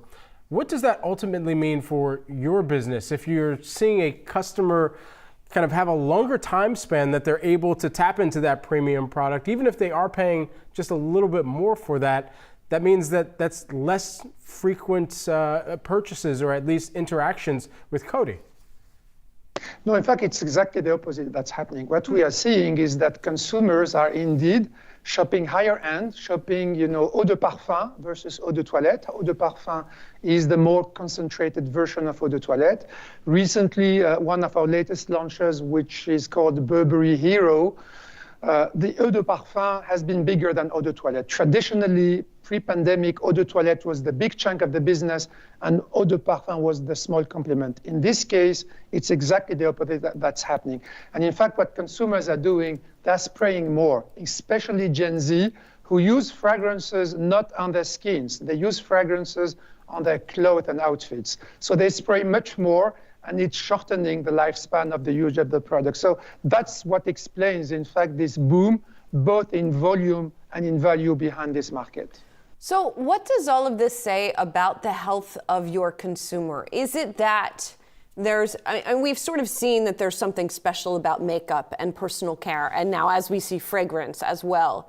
So does it tell you something about the health of your consumer, or is it just that people like these, these little luxuries as they're frequently referred to? I think you just summarized it very well. People like these little luxuries. At the end of the day, even in an environment where people are constrained, etc. But what's happening is that this kind of little luxury is something people are not ready to give up on. So that's super, super important. And I believe that this category, and moreover, the beauty category, is clearly one of the most resilient. It's not just me who says this. Our retailers, be it on prestige or in consumer beauty, tell us exactly that beauty is, the bright spot in this moment across the different price tiers. And you can understand easily why. If there is one category that makes you look better and feel better, it's the beauty category. Sue, there's so much focus right now on where the customer connections are created. And of course, that's naturally a focus when you're trying to drive sales and really bring in a new generation of purchasers too. But I wonder, even as we've seen so many of the marketing dollars in this industry trickle in towards influencer marketing, when there is kind of reallocation or restructuring of costs, and that outsized usually hits marketing spends, how much of that kind of dries up from the influencer marketing well? So in fact, the fragrance category is, in fact, one of the categories that is both still on the TV, advertising fragrance on TV still stays one of the most powerful way to tell our story and to tell people that this is the fragrance they need to buy. And at the same time, you are also having, millions of people online, mainly on TikTok. If you look at hashtag perfume TikTok, it's billions and billions of views. And there it's either consumers or influencers who get our products in their hands and they tell the story their way. And it's really this two-side, I would say, communication that's lifting and holding this fragrance index globally, not just in the US, now in Europe. And it's also the same thing we are seeing in China. So both are necessary, both do different jobs, and both are sustaining the growth of this fragrance category. It's just fascinating because, I can't smell the fragrance through my phone. When we do get that feature, it'll be amazing, no doubt. But at the end of the day, we've seen, of course, a lot of the kind of beauticians or the HMU, the hair and makeup artists, really do well on social. So I guess that's where I was trying to really get a sense of where you're seeing a lot of the fragrance category either tap into or pull away from social media marketing. And if so, where else those dollars are going right now? I think for the younger generation, they love to hear about a fragrance, either if they go into a store or on social media. But what's the most important and what's happening on social media is that they hear others talking about the fragrance. And in fact, what's happening today on social media, and that's driving the growth of this category, is that there is a kind of skinification, if I may say. Let me explain to you. Skincare has been booming since many, many years because of all these, facialists, dermatologists that educate people around ingredients, retinol, hyaluronic acid, etc., etc. We are seeing something equivalent happening behind the fragrances. You hear influencers telling, if you love vanilla, buy this fragrance. If you love to look like this character from this, Netflix latest show, you should buy this fragrance. If you love woody scents, if you love dark scents, these are the kind of scents that you can try, etc. So in a way, it's really education through ingredients that's happening. The second element is about long-lastingness, and you were referring to this in one of your previous questions. This is becoming the name of the game, especially the young generation. They're obsessed with fragrances that last longer. And this says that this category that used to be seen as an artistic category only is becoming a performance category. And there, one of the reasons of our success at Coty is that we are one of the only company at this level and at this size who owns patents to make a fragrance more long-lasting. And Sue, finally, I am curious what your signature fragrance is, and if there's sort of like a fragrance of the summer that you're expecting. We always talk about summer trends. Is there something that's hot right now? I do believe that vanilla is the next big thing. Vanilla is clearly the ingredient that is trending. Anything that's sweet is trending, and which says a lot about what people are looking for. They are looking, to self-indulge, to get into yummy, delicious scents. And vanilla is probably going to be the phenomenon of the summer and of the fall. I love that. All right, cool. I'm into it. I'm noting this down. I know what I need to buy now. Sue, Nabi, thank you so much for taking the time. Coty CEO. Thank you very much for having me. Absolutely, appreciate it. And coming up, everyone, the e-commerce powerhouse of Latin America gaining momentum following the collapse of a big Brazilian retailer. We'll talk to the CFO of Mercado Libre on the other side of this short break.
E-commerce sales in Latin America are on the rise, and the space is expected to keep growing to reach $160 billion by 2025. That's according to Statista. Mercado Libre is looking to capitalize on this, with its unique monthly users surpassing 100 million for the first time in its latest quarterly report. The stock is up over 50% so far this year. Mercado Libre CFO Pedro Arnt joins us now. Pedro, great to have you here with us this morning. First and foremost, just kind of walk us into where you're seeing sales continue to trend well for the company and what you're seeing among the consumer appetite to continue purchasing on the e-commerce platform. Sure. Hi, Brad. Hi, Julie. Thanks for having me on. So Latin America is still relatively early compared to more developed markets in its transition from offline purchasing to online purchasing. So we continue to see significant growth across most categories. Even the earlier categories to move online, such as consumer electronics, continue to be relatively underpenetrated. And we're seeing the first steps of some of the later categories to move online. For example, groceries, which is a nascent and still small business for us, but growing really fast, also beginning to emerge. So it really is across a broad spectrum of consumption where Latin American consumers are seeing the relative efficiency of buying online, the deeper selection, the better prices, and are moving a lot of their purchasing from offline to online. One of the other recent developments in the Latin American market has been the bankruptcy filing for Americanas, which was a Brazilian competitor. Talk to me about the dynamic now that maybe there's an opportunity, and it looks like you have already been gaining some market share as a result of that. What is the opportunity still further created by that? Yeah, so clearly when an event of this magnitude occurs, there is a shift in market structure. So many consumers who normally were purchasing on that competitor's website potentially are now looking to shift some of their online purchasing to other websites. And so we did lean into specific incremental marketing spend during the first quarter in an attempt to be able to capture ideally an over-indexation of those consumers that were looking for new alternatives. And given the strength with which we started out the year, we did see an acceleration in our overall volume growth rates and a pickup in market share in Brazil. So our general sense is that those efforts to really attract many of those consumers that were looking for a new home in terms of their online shopping didn't end up on Mercado Libre. So that's done nothing but strengthen what was already the leadership position in Brazil into an even greater market share and acceleration in market share gains, at least for these first 3 months of the year. Pedro, how does Mercado Libre plan to leverage kind of the platform, the data that you have, and drive growth and perhaps expand offerings even beyond just the online marketplace sales? Yeah. So as you mentioned at the beginning, I think we crossed 100 million active users this first quarter, which really is a staggering number if you think about nearly 600 million people in the region. We operate in many of the markets, but not in all of those markets. So roughly 1 in 5 Latin Americans interacted with one of our properties during the first 3 months of the year. And that obviously generates enormous depth of data and understanding of consumers. And that's been a big part of what we've done to grow the company over the past 20 years, is to follow our consumers into what other digital needs they may have. The most obvious one is Mercado Pago. So that's our initially payments platform, but today really is much more about financial inclusion and how do we extend financial and banking services to tens of millions of Latin Americans that have typically been underserviced by traditional retail banks. That's the fastest growing portion of our business. And we're seeing enormous success there with things like credit, savings tech, and other ways to help Latin Americans really gain access to more and more financial products. At the same time, many of the same dynamics that are at play here in the U.S. are in play in Latin America as well, in terms of rising interest rates, in terms of concern about global economic growth. So I did see the increase in your loan book last quarter. How is that dynamic playing out with the increase in interest rates? Yeah, we like to joke at the company that we come from the future in a sense, because things like rising inflation rates, macro instability are part and parcel of what we've been dealing with over the last 20 years across the multiple geographies in Latin America. So in many cases, some of these emerging market tech companies like ourselves are better prepared to navigate these somewhat more turbulent times that we're facing now. So absolutely, higher interest rates are on a short-term tactical basis a bit of a headwind to growth, but nothing new for us. We've been dealing with extremely high inflation across many of our markets for many, many years. Some of our markets like Argentina, inflation is triple digits and has been so for quite some time now. So yes, the challenges are similar, but I think the advantage we face, and our consumers to a certain extent also are much more accustomed to living their daily lives, whether it be in how they purchase or how they deal with banking services in these much more volatile, high interest rate, high inflation environments. And so I think that does give us a step up in that this is nothing new for us, and we know how to navigate through these cycles quite effectively. Just lastly, while we have you here, Pedro, I'm just wondering, as we think across so many different e-commerce operations, it comes down to delivery of the product too. Where have you seen either kind of challenges or even some opportunities to grow out or have better delivery partners given the number of end users that you're servicing?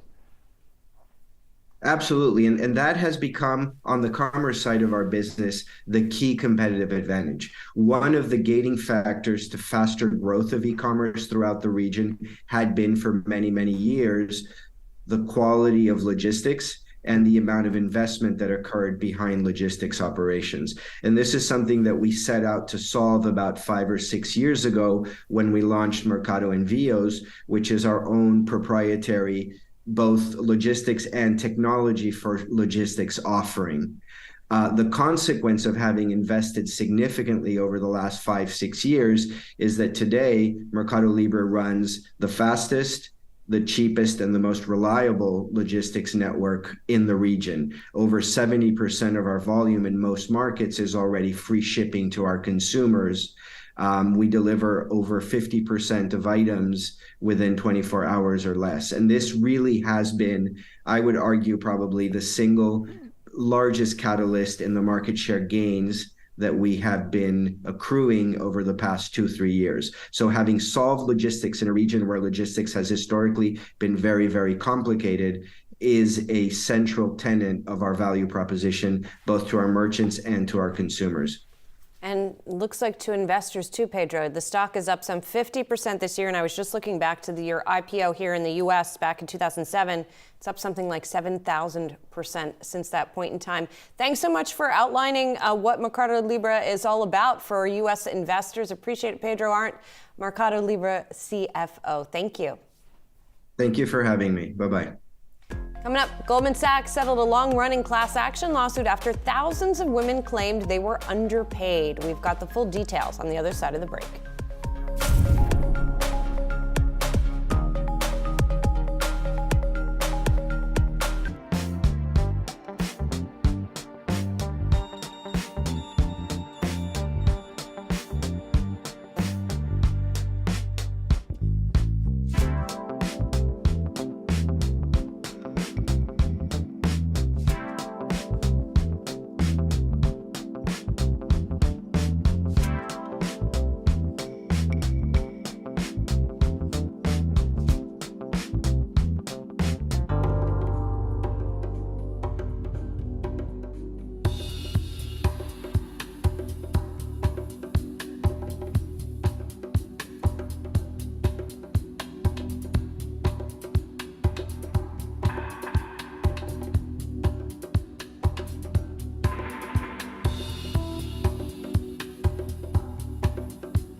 Goldman Sachs has agreed to shell out millions to settle a class action lawsuit that alleged widespread bias against female employees. That's according to a joint statement.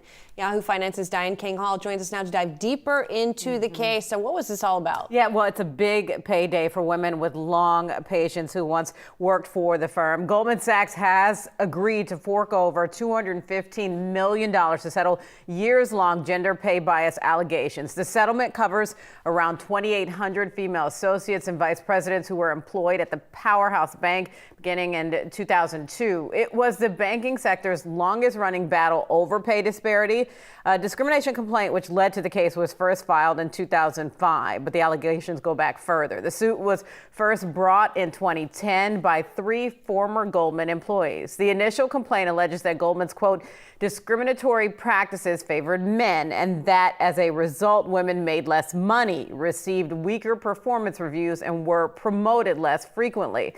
This case came down to the wire. It was set to go to trial next week. Now, for years, banks have pledged to diversify their ranks. Goldman's 2022 partner class was 29% women. By comparison, the 2020 class was 18% women. And going back to the settlement, in addition to the financial portion of the settlement, Goldman says it will hire outside experts to investigate its performance evaluation, promotion, and pay process for the next 3 years. This is an industry that's known for having blowback. So if one complains about unfair treatment, what does this indicate about the corporate workplace environment now? Well, it's certainly changing because once upon a time you would have blowback for complaining. I mean, there were consequences in terms of your ability to be promoted, to secure better opportunities within the firm. But corporate culture is certainly changing in general, one. And two, this comes in light of the the pay gap or pay transparency laws that have come into play in New York and California. So certainly there's something to be said about the greater context of pay transparency and this case reaching a resolution before going to trial. And also, it would put a greater microscope on Goldman and the banking industry if it were to go to trial. Yahoo Finance's own Diane King-Hall, thanks for tracking this story. You got it. Bringing it to us. All right, guys, and coming up, better ingredients, better pizza, but mixed results. We're speaking to the CEO of Papa John's about the company's latest report on the other side of the break. I know I contributed to it.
Papa John's growth stalled in the first quarter as the pizza chain faced high food and labor costs and battled with third-party delivery platforms, but the company continues to lean on menu innovations to drive in customers, most recently joining forces with PepsiCo to launch a new Doritos Cool Ranch menu item. Joining us now to talk the business of pizza is Papa John's CEO Robert Lynch, alongside Yahoo Finance's Brian Sozzi. Okay, Robert, I mean, since we mentioned it, like, I just have to ask, like, what prompted the Doritos pizza? Well, it's a papadilla, which is our handheld item, right? So it actually is shaped kind of like a Dorito. And I think, that might have spurred some inspiration with our culinary team. I think the other thing is, our strategic focus about going after a little bit of a younger demographic. Doritos brings in a new kind of core customer for us, 18 to 25-year-old males who, love Doritos, have loved Doritos for years. And we think this is a perfect marriage of our great brand with another great brand from Frito-Lay. Rob, PepsiCo, well, good to see you. PepsiCo has a lot of different flavors in that Frito-Lay portfolio. Is this a sign of things to come? Yeah, I mean, we're always looking for great ideas and great innovation. And we believe that innovation and ideas can come from everywhere, whether it's our culinary team, our restaurants, or from our strategic partners like PepsiCo. So, we've been, delivering great new products for the last 3.5 years. Stuffed crust, New York style pizza, garlic parmesan pizza. All of these things are new to our brand and new to our customers. This is just the latest in that, but it's one of our biggest. We've put more support behind this. We think it's a platform that we can continue to grow off of. So that's what we're focused on right now. Rob, I've been following your CEO journey at Papa John's literally since day one. And we talked that day you got announced as CEO. Where are you at in the turnaround of this company? Yeah, I think we've definitely turned around this company. We've gone from about 850 to 900,000 per year sales per unit. And today our system average is almost 1.2. Our franchisees are healthy. Our franchisees are developing. The last couple of years have been two of the best years in the company's history. Obviously, over the last 9 to 12 months, we've had some challenges on the cost side with the global macroeconomic environment, but our customers have stuck with us. All those sales that we drove during the pandemic have stuck with us. We've, last year we were the only global pizza company to deliver positive comps in North America. So even Q1, we're really proud with Q1. We lapped over a quarter last year that had kind of the last fight of the COVID pandemic. Omicron was in January of last year, so we had a really big lap in January, and we've continued to sequentially improve since then. So we're excited about 2023 and beyond. Rob, I'll be real with you. I was out of the customer base with Papa John's for a while, and after the John Schnatter events came to light, however, had the opportunity to speak with Shaquille O'Neal, who is still on the board of Papa John's and got on the board as a result of an investment. I wonder, for the other consumers like myself who may have taken themselves out of the equation for a while, what you're doing to win them back. Well, we're trying to be a company and a brand that we can all be proud of. This is the third straight year we've been named one of Forbes magazine's top employers for diversity. I mean, think about that journey from where we started and what you're referring to where we are today. And, when I interviewed for this job, I met with Shaq. And he told me, Rob, I really want you to come here on this journey with me because we're going to do some really amazing things, not just from a business standpoint, but from a company standpoint, from a people standpoint, from a culture standpoint. And I fundamentally believe that we've achieved that. Obviously, it's a never-ending journey. We can always get better, but the progress we've made, there's a lot of pride back at Papa John's, both with our employees and our customers. Rob, that's good to hear. I know that's been a focus by you and the team for sure. Let's go overseas a little bit because you have also now started to push into India or looking to eye a push into India. Now, it didn't work in the past prior to your arrival. What are you doing now to ensure that does work, and how big could that market get for you? Yeah, it's a huge market. I mean, 650 restaurants committed over the next 10 years. That's a really big number, 65 new units per year on average. And so what we've done differently is we've been more strategic about this entry into this marketplace. We picked the right franchisee in PJP, who's been an amazing partner for us in the Middle East for the last 5 years. They run and operate 100 great restaurants in the UAE, Jordan, and throughout that region. And, we fundamentally believe they're the right partner, and we've worked with them for the last year and a half to build the business model to go in there from a supply chain standpoint, from a penetration standpoint. The last time that Papa John's went into India, it was before my time, was kind of a scattered approach. They went into multiple markets. They kind of tried to take the model that had been planted everywhere else and just kind of bring it into India. India is a unique market, has different price sensitivity, has different components of the business model there. Our team worked with our franchisee team to build a lot of insights and knowledge into how we launch there. So we're going to go market by market, penetrate a market, build a foundation there, and then expand. So that's a little bit different than how we approached it the last time. Rob, we've heard some companies call this year a year of efficiency. Some of them call it a year of rebuilding.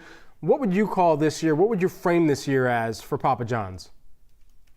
This is a year of growth for us. Last year was a challenging year for Papa John's. Once again, we were able to deliver positive comps, but we made less money last year than we did the year before because of the inflation. We own a lot of restaurants. We've been hit by the wage inflation in our own company restaurants. So we're kind of in the trenches with our franchisees on the commodity inflation and the labor inflation that they're facing. But we've built a model now that is set up to deliver great margins on top of the great revenue that we're going to generate this year. We're really bullish on some of the innovation we have. Doritos Papadilla is just the kind of the first foray into some of the great items that we're going to be launching this year. So if we can continue to hold on to those customers and drive top line revenue growth, we're going to see some margin enhancement through some of the commodity deflation that we're already starting to experience. Rob, real quick before I let you go, are you using AI at all to better customize the orders on your app? You have over 30 million rewards program members? That's huge. Are you using this technology anywhere? Yeah, I think we've just scratched the surface. I think that it's an opportunity for us. We got to be careful with it. We got to make sure that we're doing it the right way. But driving, insights out of our analytics is a big opportunity for us to get better and drive more frequency. As you mentioned, Brian, almost 30 million, customers in our loyalty program. We get all their first-party purchase data. I mean, they've opted in to allow us to get that data so that we can better meet their needs. And I think we have a big opportunity to do that. And that's going to be a key differentiator for us from the rest of the restaurant industry. Pizza, order ahead, different behavior, different level of data that we need to make sure we're taking advantage of. Really good conversation here today, Rob. And really appreciate the time as well here, breaking down some of the quarter results as well as the future pathway for Papa John's here as well. Robert Lynch, Papa John's CEO, as well as our own Brian Sozzi. Thanks so much. Thank you for having me. You got it. Guys, coming up, Disney has a lot to prove this week. Will we have some magic in play here in the company's latest results, or will things fizzle out for the House of Mouse? We'll discuss what to expect. That's next.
Let's do a quick check of the market sponsored by FlexShares. We have some markets pretty steady here today with the Nasdaq leading the way downward as it has been. The S&P 500 off about 1/3%.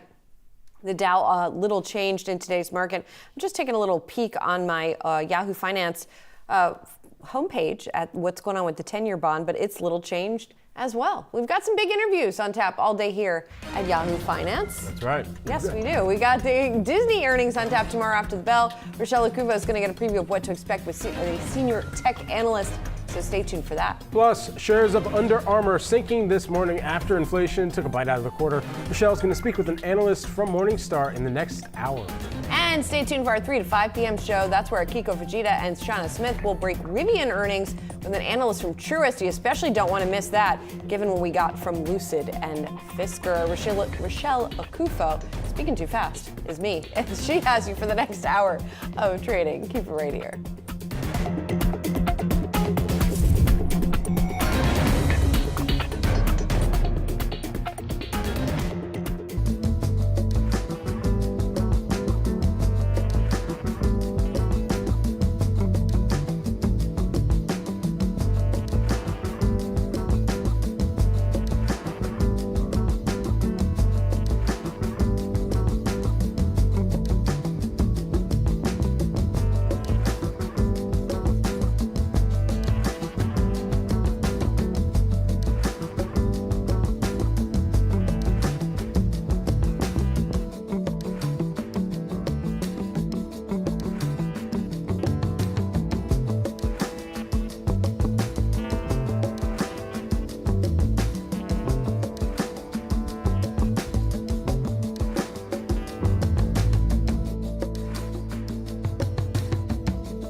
Hello and welcome to Yahoo Finance. It's 11 a.m. on the East Coast, 8 a.m. on the West.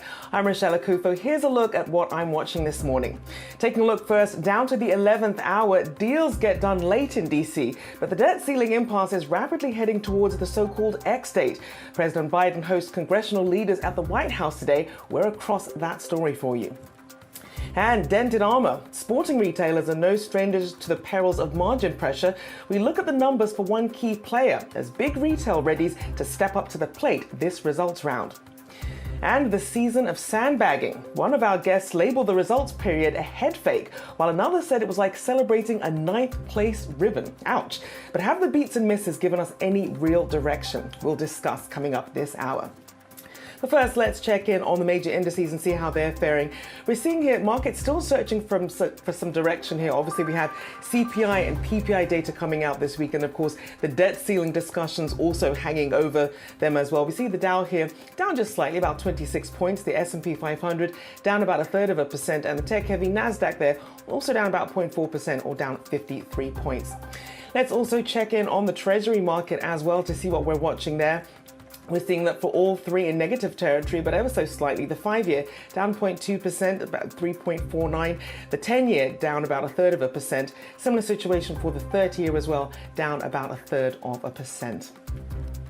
Well, the seemingly never-ending back and forth over the U.S. debt ceiling takes another turn today, with President Biden set to meet congressional leaders, including House Speaker Kevin McCarthy at the White House at 4 p.m. Eastern Time. Now, the meeting has the attention of investors as it turns from a risk on the horizon to a much more immediate concern.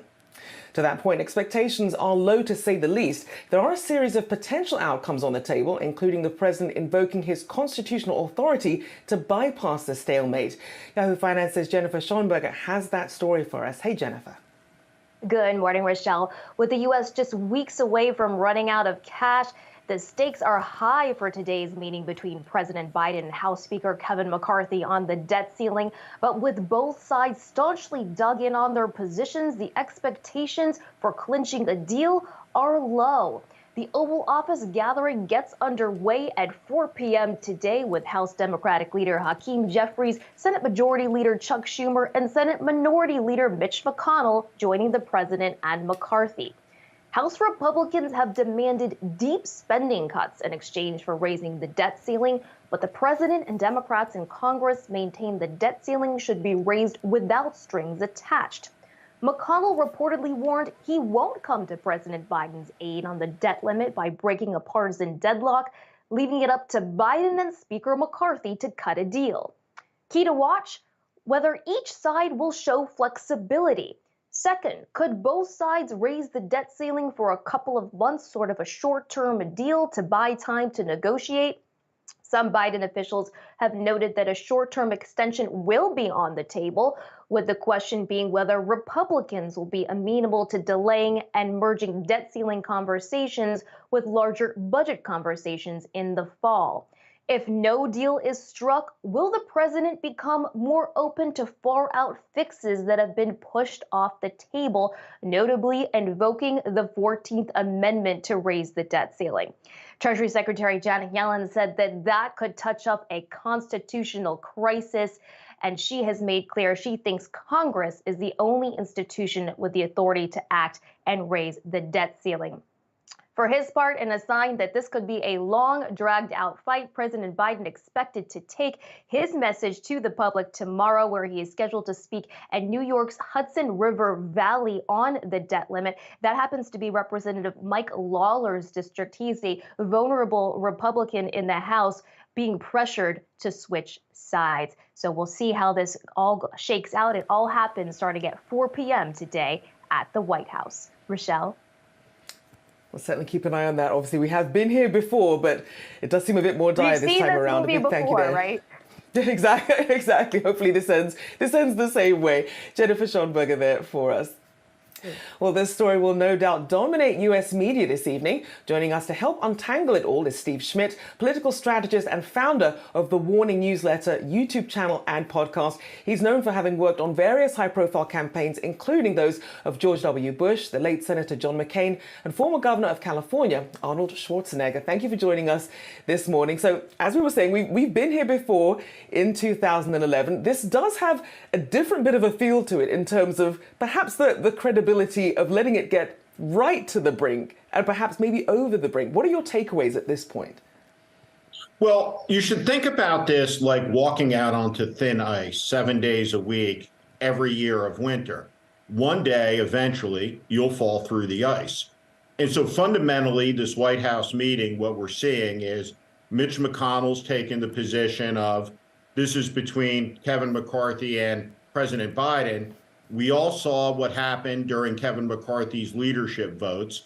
We should expect the same type of chaos inside the caucus, the Republican MAGA caucus. But essentially what McCarthy is doing is holding a gun to the head of the American economy by refusing to pay for the spending that he, Kevin McCarthy, and the Republicans, particularly during the Trump era, ran up. And so from the beginning of the American Republic, one of the safest bets in all of the world has been that the United States pays its debts. Should the United States default, this will have a cataclysmic effect for the American economy, the global economy, and America's political standing in the world. But what this is at the core is a political crisis manufactured fully and wholly by America's politicians who are threatening the prosperity of the American citizens who they work for. And it is a real threat. I mean, so given how much is at stake, though, what are we expecting in terms of outcomes from this initial meeting? Because neither side wants to back down. Well, there aren't two legitimate sides to this. And I think that's important to understand, which is foundational to the White House position, which is the raising of the debt limit speaks to the spending that has already happened. Now, the size of the American debt is something to be worried about. The size of government spending is an important debate to have, but that's not what this debate is about. This debate is about paying the bill on the spending already done, and that's the thing. There are no small government parties in the United States anymore. Both parties are profligate, and both parties are spending at a level that will take the country to the edge fiscally of oblivion at some point. But regardless of that long-term debate, this issue is about maintaining the full faith of credit of the United States, and the threats to obliterate it are an act of political vandalism, not a policy difference. And so the hijacker isn't in a real estate dispute with you. They're hijacking, they're taking something. And so we have a hijacking situation with the American and global economy. We've seen this play out now as kabuki for many years, but in this instance, this moment, and this train track has been clear as day since Kevin McCarthy became Speaker in January, we're headed to a very dangerous moment where there's very little evidence that these people are able to resolve big, complicated tangles that they have made for themselves. So then as we try and look for what could be the tipping point here, I mean, as we look at Wall Street at the moment, it's more focused on the inflation fight than anything else. But as we get closer and closer to this date, could be June 1st, according to Janet Yellen, could be perhaps several weeks after, some analysts put it, in July. Without really seeing any sort of market reaction to this, can we expect any sort of other tipping points between now and then? There's only one consideration. I think that one of the Wall Street reactions is Wall Street tries to look for some rationality in all of this, tries to make a prediction. There is no rationality in this. And that's what's broken about American politics. It's become detached from rationality. So as this moves forward and moves closer to the line, the only consideration that will truly matter from a negotiating position on Kevin McCarthy's, is there a backlash in the country from the American people among key constituencies that he assesses is necessary for the purposes of maintaining his majority?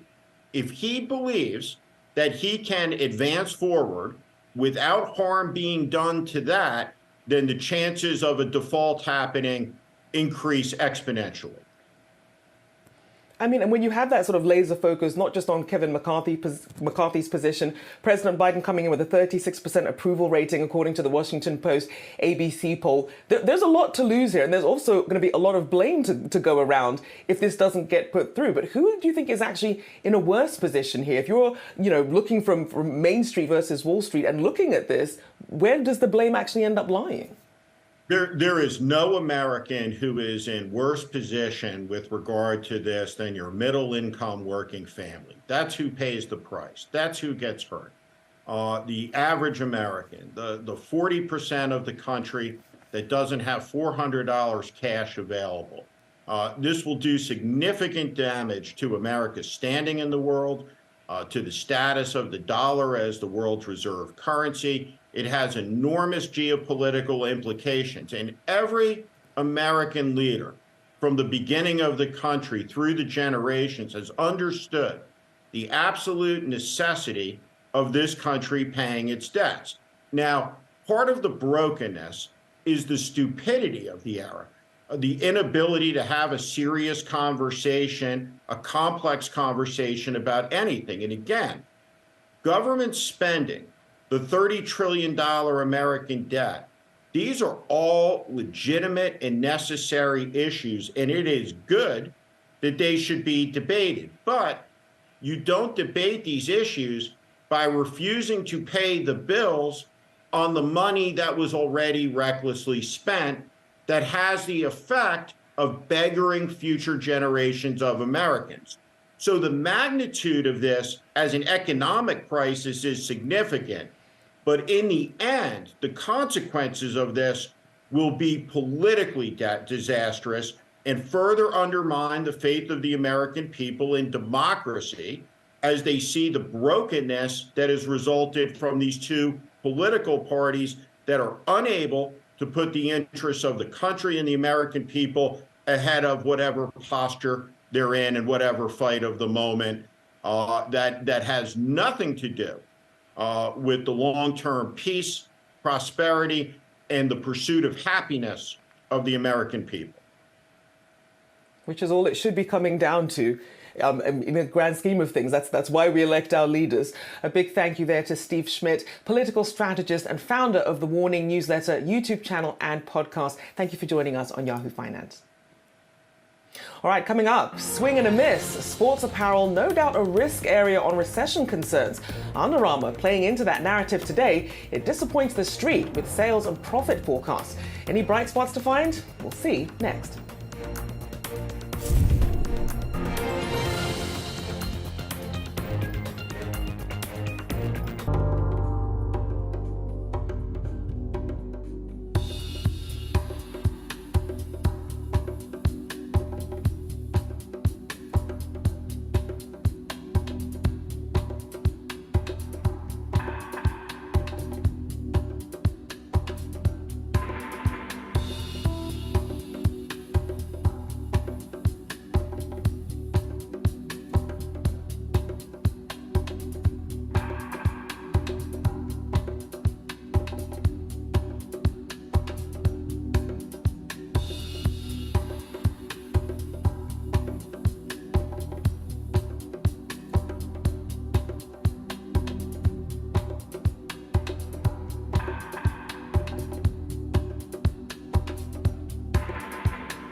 Let's do a quick check of the market sponsored by Flex Shares.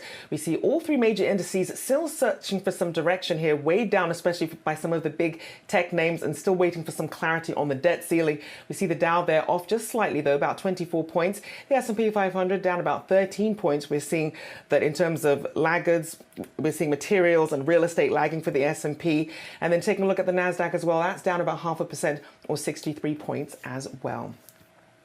Well, Baltimore-based athletic apparel maker Under Armour reported a fourth quarter earnings and revenue beat this morning. The company's new CEO, Stephanie Linnartz, expressed optimism on the call. Take a listen.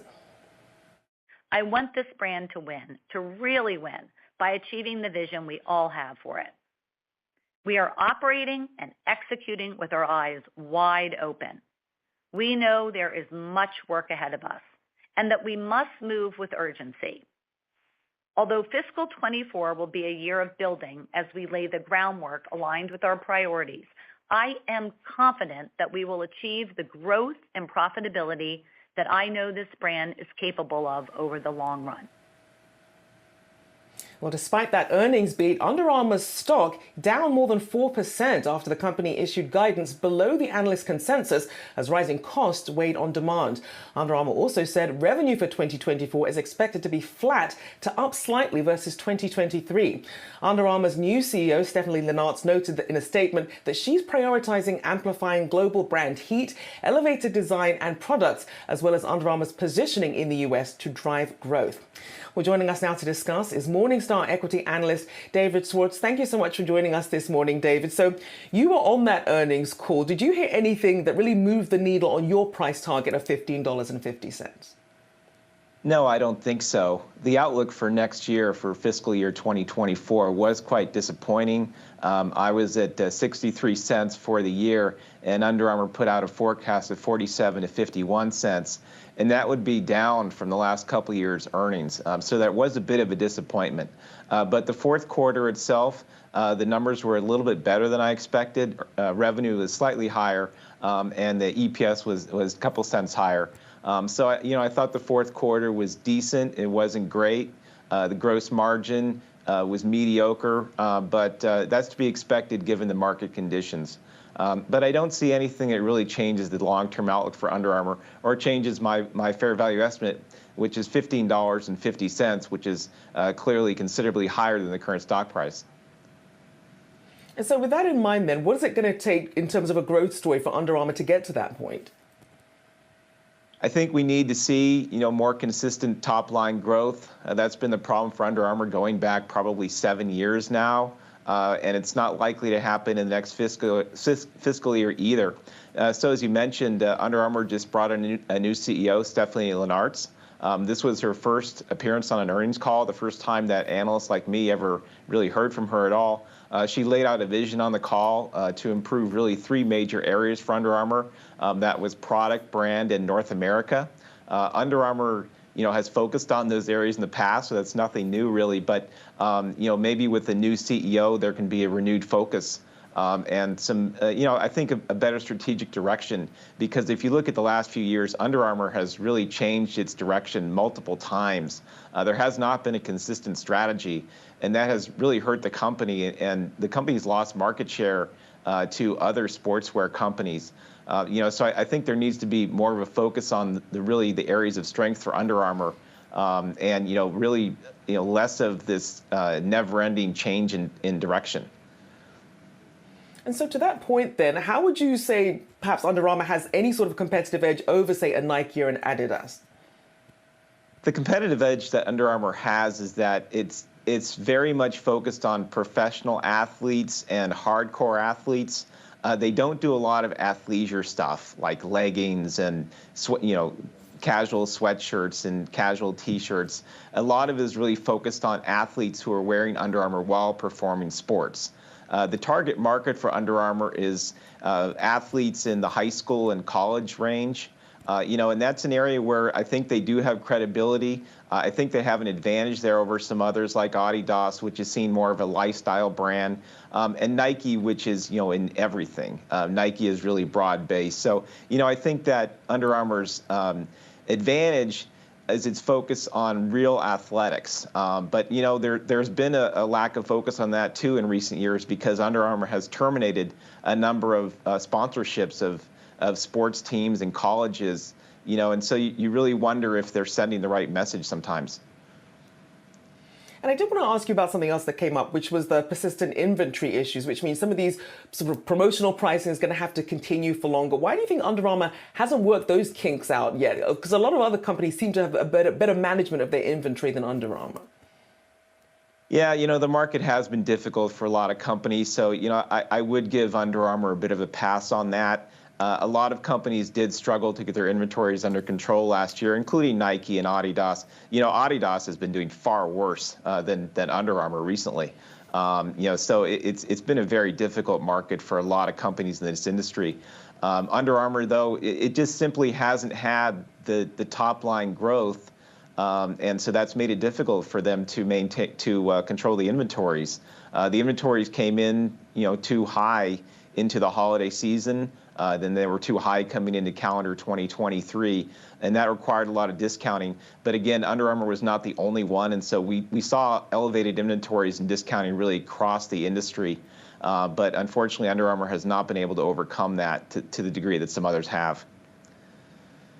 Well, we'll take a look at that upside that could still be ahead in this turnaround story here for Under Armour. A big thank you to David Schwartz, Morningstar equity analyst. Thank you for joining us this morning. All right, coming up, Disney's stock is outperforming the S&P 500 this year, but that's not going to cut it for our next guest. He says the entertainment giant's shares have a lot to prove. We look ahead to a big earnings report next.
Is there still magic in the House of Mouse? Disney's bet on the consumer in focus by analysts awaiting quarterly results tomorrow, with strong showings expected in theme park and movie studios, despite its legacy business and costly efforts in streaming. Here with more, Yahoo Finance's Alexandra Canal. Ali, what are you watching? Hi, Rochelle. And this will be a critical earnings report for Bob Iger, especially as Disney is dealing with a slew of challenges. But let's start with some of the positives. On the streaming front, losses within streaming, that's expected to continue to decelerate. If we take a look at estimates from Bloomberg, losses are expected to narrow to $850 million in Disney's second quarter results. That's down from a loss of $1.1 billion in Q1 and a staggering $1.5 billion in the fourth quarter. Bob Iger has really stressed profitability, emphasizing that the company will reach streaming profitability by the year 2024, especially amid a ton of revenue challenges like recent price hikes, not challenges, I should say, revenue initiatives to get those streaming numbers higher with recent price hikes, as well as the company's ad-supported division. Now, when it comes to the park side of the business, that's expected to continue to remain strong. Operating income expected to hit $2.14 billion after soaring to more than $3 billion in Q1. So a slight deceleration there, but analysts still very bullish on parks and attendance. And when it comes to some of those challenges, Disney is still in that hefty round of layoffs. It's looking to eliminate 7,000 jobs by the summer in an effort to slash $5.5 billion worth of costs. The company also recently restructured its business into 3 different units: ESPN, entertainment, and parks. So for the first time in this earnings report, we're going to receive a full breakdown of all of those divisions. But then in the background, you have the Hollywood writer's strike. You have this ongoing legal battle with Florida Governor Ron DeSantis, and you have persistent economic uncertainty with inflation still high and the ad market still very shaky, as we've seen from some of Disney's competitors. So a lot of external as well as internal factors at play here. We'll see what the company can deliver tomorrow after the bell. And Ali, honing in on that heated battle with Florida Governor Ron DeSantis, then how much do you expect that to perhaps feature into Wednesday's earnings release or the call?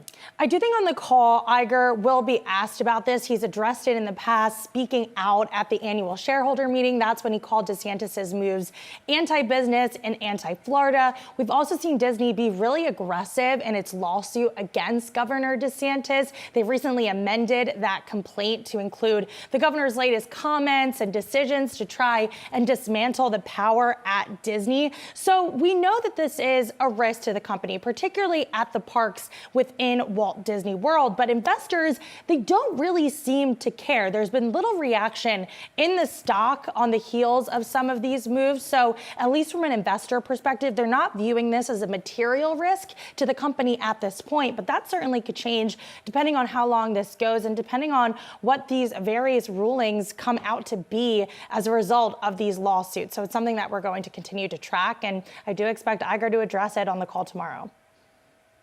So we know we're going to continue to see headlines on that as well. A big thank you there, Ali Canal, there for us. All right, well, let's take another look at Disney's attempts to prove itself this quarter. Whiz-bang showings from movies like Ant-Man and Guardians Volume 3 might draw back moviegoers and revenues, but streaming is the future, and its attempts to capture that market have continued to bleed money. In the balance, Disney CEO Bob Iger hoping to continue his financial turnaround of the company. Joining us with more, Rick Munares, the Motley Fool senior analyst for tech and media. Good to see you here, Rick. So I first want to get your expectations here, because there's a lot of different parts of the business here. You have the parks, the studios, Disney Plus, and then its linear TV business. How much is at stake for these different parts of the business this earnings call? There's a lot. And the sum of everything, obviously, this will probably be the third consecutive quarter of year-over-year growth in the high single digits, which is okay, but it's really a matter of extremes, sort of what Ali was pointing out, that the theme parks are basically hitting it out of the parks, so to speak. The DirecTV, the Disney Plus, Hulu, that direct-to-consumer streaming business is also coming through with double-digit growth. But you also have the legacy, the linear networks, the old school media businesses that are struggling. They're struggling to keep consumers, as many of them are shifting to the streaming services that Disney's also offering. But you also have advertisers that are saying, well, hey, if people aren't watching linear television, I'm not going to pay as much to reach them as I would through digital channels and other outlets, which is where they're changing their marketing budgets too. So a lot of highs and lows we'll probably get in tomorrow's report. At the end of the day, it'll be a quarter of decent top line growth, questionable bottom line performance. But hopefully Bob Iger, again, 6 months into his tenure, has the right recipe to keep this positive optimism for a stock that's beating the market this year, something it hasn't done since 2020. So clearly a stock that has been hit hard over the last 2 years. Indeed. I mean, and as we break some of this down, looking at the movie studio business, expected to hold up better than a year ago, obviously kicking off this summer blockbuster season. How key is that going to be to the rest of Disney's business? Yeah, so again, Disney is that perfect ecosystem where a big movie, and sometimes even a big theme park ride or a big television show, it could be The Mandalorian, it could be The Haunted Mansion as the ride, which is getting another movie later this year, and obviously the Marvel and the Lucasfilm franchises, the Pixar franchises. If you have a hit movie, that creates opportunities for rides in the theme parks, TV shows on streaming services like Disney Plus and Disney Channel and Disney Junior, all those outlets, and obviously consumer products. It's hard to find a home that doesn't have some Disney consumer product if you have a young family. This is true. There's definitely a lot of merch to be had there. And then, of course, on the flip side of that, you have their legacy linear business here. Obviously, a lot of people still continuing to pull the plug when it comes to, not wanting that, but not necessarily going to Disney. Talk about what they need to do to really sort of pick up on that ecosystem and perhaps make more of this. What are you hoping to hear on the call? Yeah, I'm hoping to hear, just as Ali said, that the analysts were expecting an improvement in basically the direct-to-consumer, which is basically the Disney Plus helmed business, to be doing better than it was the last 2 quarters. Fiscal 2023 is more than $4 billion in operating loss on the streaming business. So clearly you want to see improvements in that. Bob Iger has made it clear earlier this year. He said he's earmarking $5.5 billion in annual cost savings. And while Ali did mention some of the layoffs, $3 billion of that, so the lion's share of that $5.5 billion, will come in content cost. And that's always a delicate balance: is can you raise prices the way they did in December with their ad-free version of Disney Plus and Hulu and ESPN Plus before that, without sacrificing the fact that you're not spending as much in content? So will consumers be upset, or will they continue to pay? That's the big question heading into it. And we'll get some color now, but I'm really hoping that we get more perspective of how things go in the next few quarters. Bob Iger, again, he is on a 2-year contract, and we're already 6 months in it. This is a very short wick.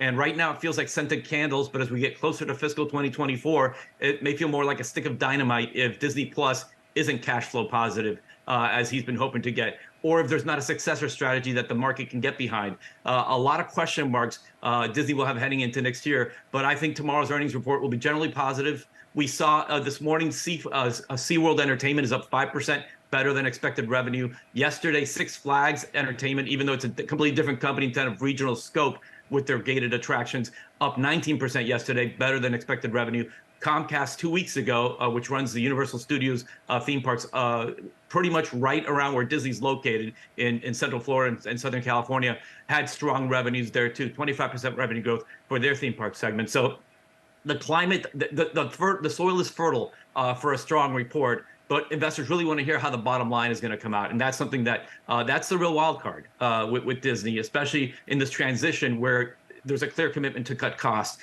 and a short time to get it done. Indeed. I mean, it used to be the case with streaming that content was king, a lot more strategic now, especially when you think about ad spend. And then when you add into the fact that with theme parks, you have consumers tightening their wallets, but they do seem to still be wanting these annual Disney passes as well. In terms of forward guidance, then, what do you think we'll expect to hear perhaps about the macroeconomic conditions and whether the consumer will still be as strong? Yeah, so Disney hasn't always been very open-minded forward with its guidance looking ahead. They provide some general framework, but for the most part, they're not going to give hard and cold numbers. It's mostly we're going by what analysts estimate from what they're hearing from Disney. But yeah, you do, again, a company that's going to be cutting $5.5 billion started earlier this year through the end of the fiscal year 2024, which ends in September of next year. So you basically have a year and a half left to make these cuts. You want to see progress. We saw some layoffs, and mostly in the creative division on the studio end, but we want to see, as consumers and as shareholders, we want to see that these cost cuts are actually bleeding down to the bottom line. It's not just pain for the people being let go, or pain for the park enthusiasts that are paying more for a day at Disney World or Disneyland. So we want to see progress, and we want to make sure it's worth it, that consumers are doing it. But yeah, of course, we get to the point where pricing elasticity does not go forever. We're in an environment where a lot of people are paying up escapism as far as the theme parks, as far as movies, as far as watching TV, a sci-fi series on Disney Plus. All these things provide the escapism that people don't mind paying for now. But again, for a stock that is basically half the price of where it was 2 years ago, clearly there's a long way to go before Disney truly wins everyone over. It just feels good right now, but it definitely can feel better. All right, we'll have to leave it there, but we're looking forward to tracking that and the call as well. Rick Munar is the Motley Fool Senior Analyst for Tech and Media. Thank you so much. All right, coming up, the season of sandbagging. One of our guests labeled this results round a head fake, while another said it was like celebrating a 9th place ribbon. But have the beats and misses given us any real direction? We'll discuss next.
you remember Meet the Parents where Gaylord Falker got the 9th place ribbon, I think there are a few ribbons being given out for not spectacular performances.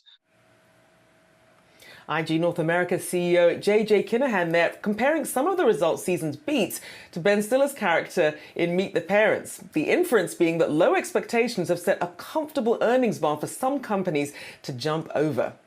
Well, as the Q1 earnings season draws to a close, it appears that S&P 500 revenues are expected to decline slightly year over year. Now, that outcome would be much better than the pessimistic forecast made earlier. Though Q1 results were more resilient than the bears expected as companies managed costs or managed to pass them on to the consumer. Joining us now for the takeaways from this earnings season is Christian Ledoux, Cap Trust Director of Investments. Good to see you, Christian. So is it fair to say that the bar was so low that we really shouldn't be that impressed with this earnings season? Well, yeah, the bar has been set low. This has been a very widely telegraphed slowdown, if not recession, and in some people's minds, it's going to be a very deep recession. But I think the fact that it's been telegraphed so well is allowing companies to manage their costs and keep their earnings relatively stable. And that's actually good for the markets.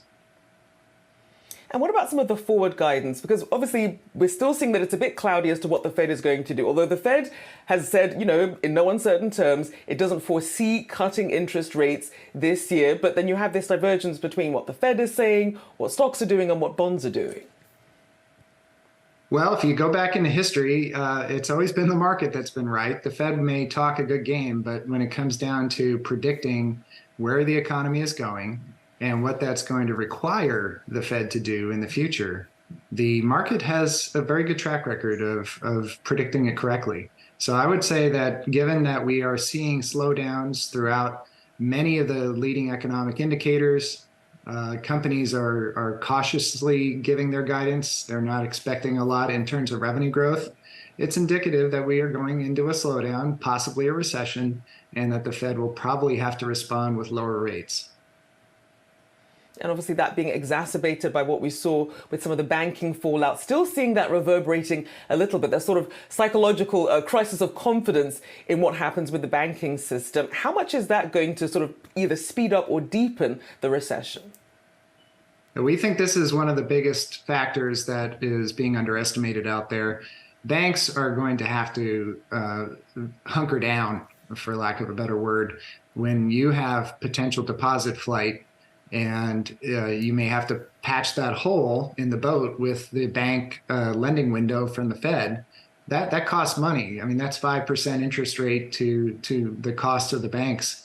And they're not going to want to lend any more than they have to keep those deposits invested. So you're going to see a pretty broad-based decline in lending activity in the banking sector. We can only hope that the private credit markets can fill in some of that, or maybe even bond issuance.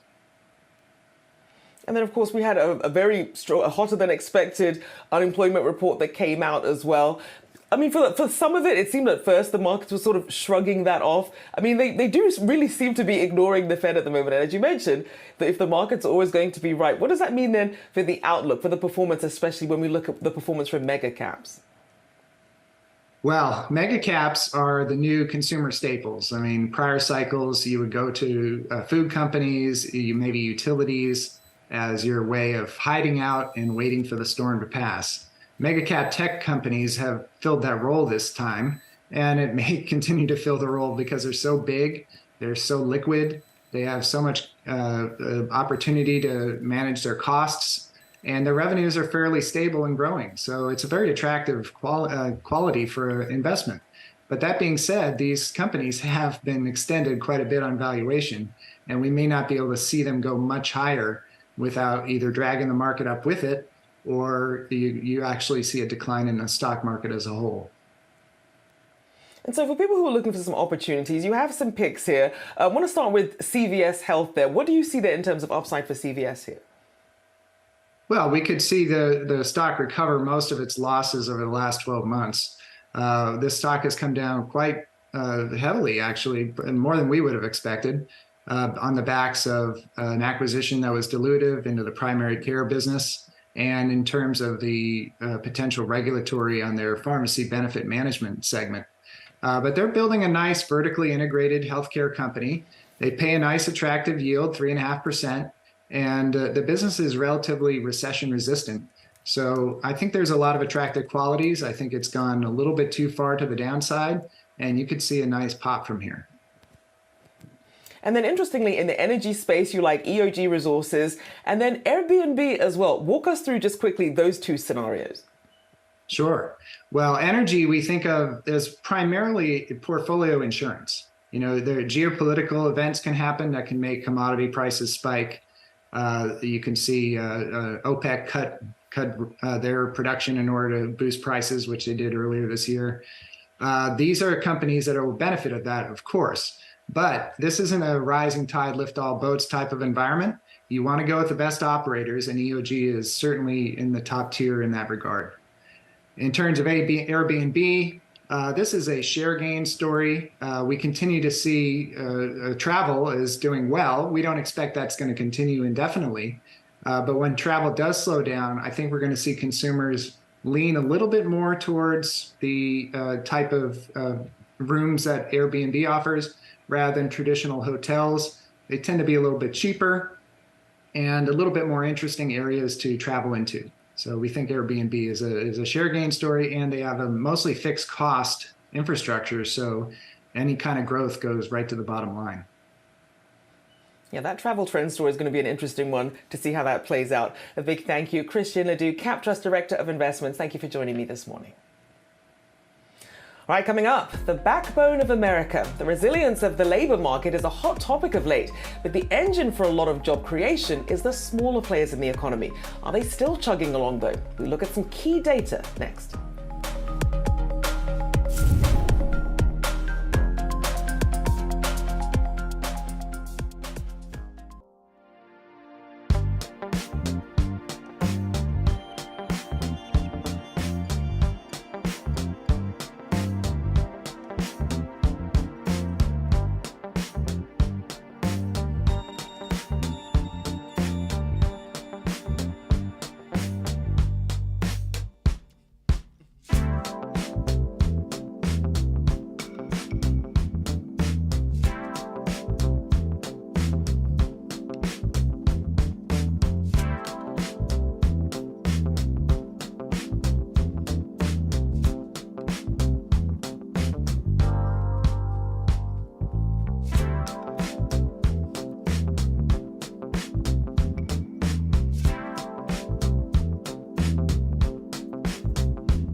I don't know if it's full-blown credit crunch, but it's certainly credit tightening. You see from talking to the lending officers or our business contacts out here in the Midwest, that will slow the economy.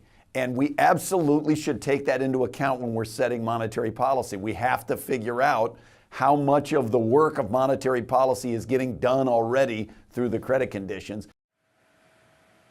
Chicago Fed President Austin Goolsbee speaking yesterday about the Fed's ongoing inflation fight. Those tightening credit conditions putting the squeeze on small business owners in particular. Holly Wade, NFIB Executive Director of Research, joins us now with the latest Small Business Optimism Index. Good to see you, Holly. So when we're looking at some of the key findings from this study, there sort of seems to be a disconnect between Wall Street and Main Street and how small businesses are faring and feeling. Yes, a little bit of a disconnect, as you said. So we're seeing a bit of deterioration in our optimism index, and it is as low as it's been since January 2013. And the primary factors in this month, or in April's decline in the optimism index, were sales expectations, current inventory satisfaction, and earnings trends. So those were the three main contributors to our declining index, but employment is still strong. We still have very elevated levels of unfilled job openings in the small business sector.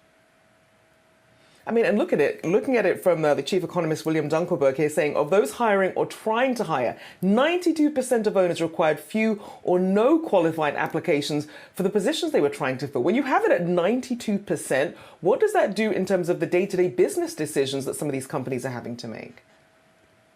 Certainly, it's a very challenging environment for a lot of small business owners who have those unfilled job openings to operate. They're losing out on sales opportunities. They're trying to adjust business operations to accommodate. And many of them are just having to spend a lot more time in their business filling in for those positions that they aren't able to find applicants to interview and to fill the position. So it is a very tough environment for many small business owners out there currently. And which types of small businesses are having the toughest time attracting talent? So we're finding those in the construction industry, in services, in transportation. Those are those industries that are having the most difficult time finding applicants, filling those open positions. And, that's been about the theme for the last year or so, as far as the industry is struggling the most in that capacity. But it is pretty prevalent across most industries that we've found in our survey. And in terms of trying to compete in terms of compensation with some of these larger companies that can perhaps offer bigger benefits here, it said a net 40% reported raising compensation. Now that's actually down 2 points from March and down 10 points from below the 49-year record high. How are they faring in terms of trying to compete with some of these bigger companies while perhaps having to pull back on compensation just because the costs are too high?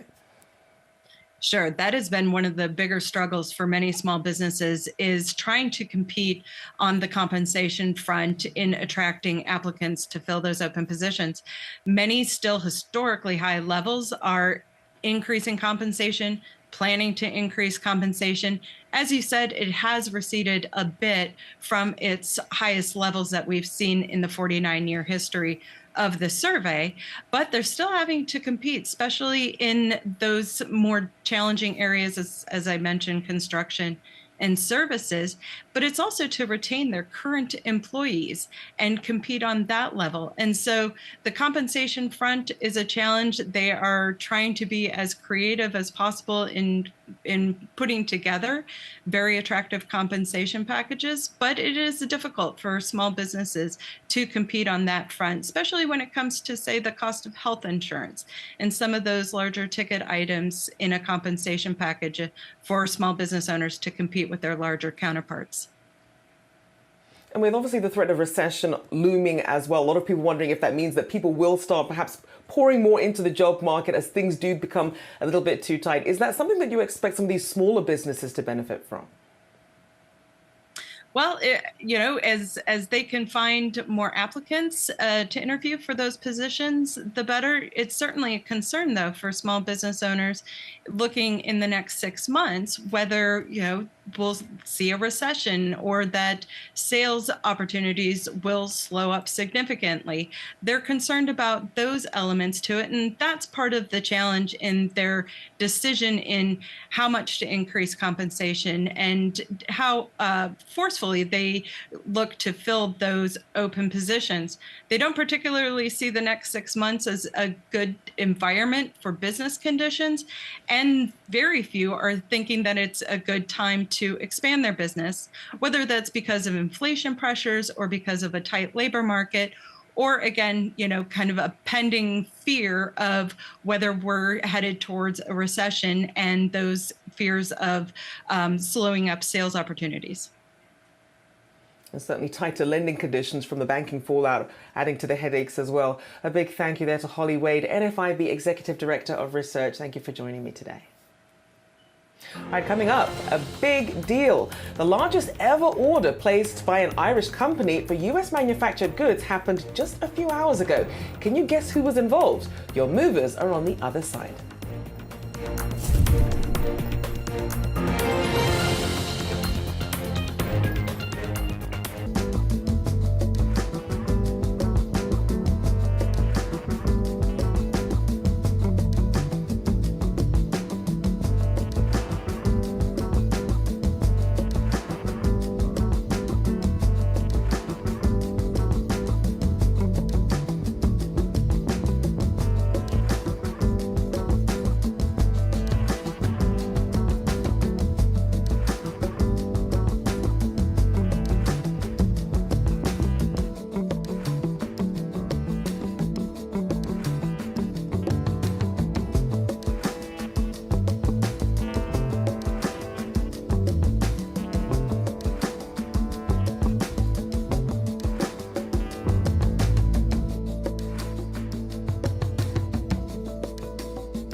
Time now for our trending ticker. We're looking at Ryanair's big buy from Boeing.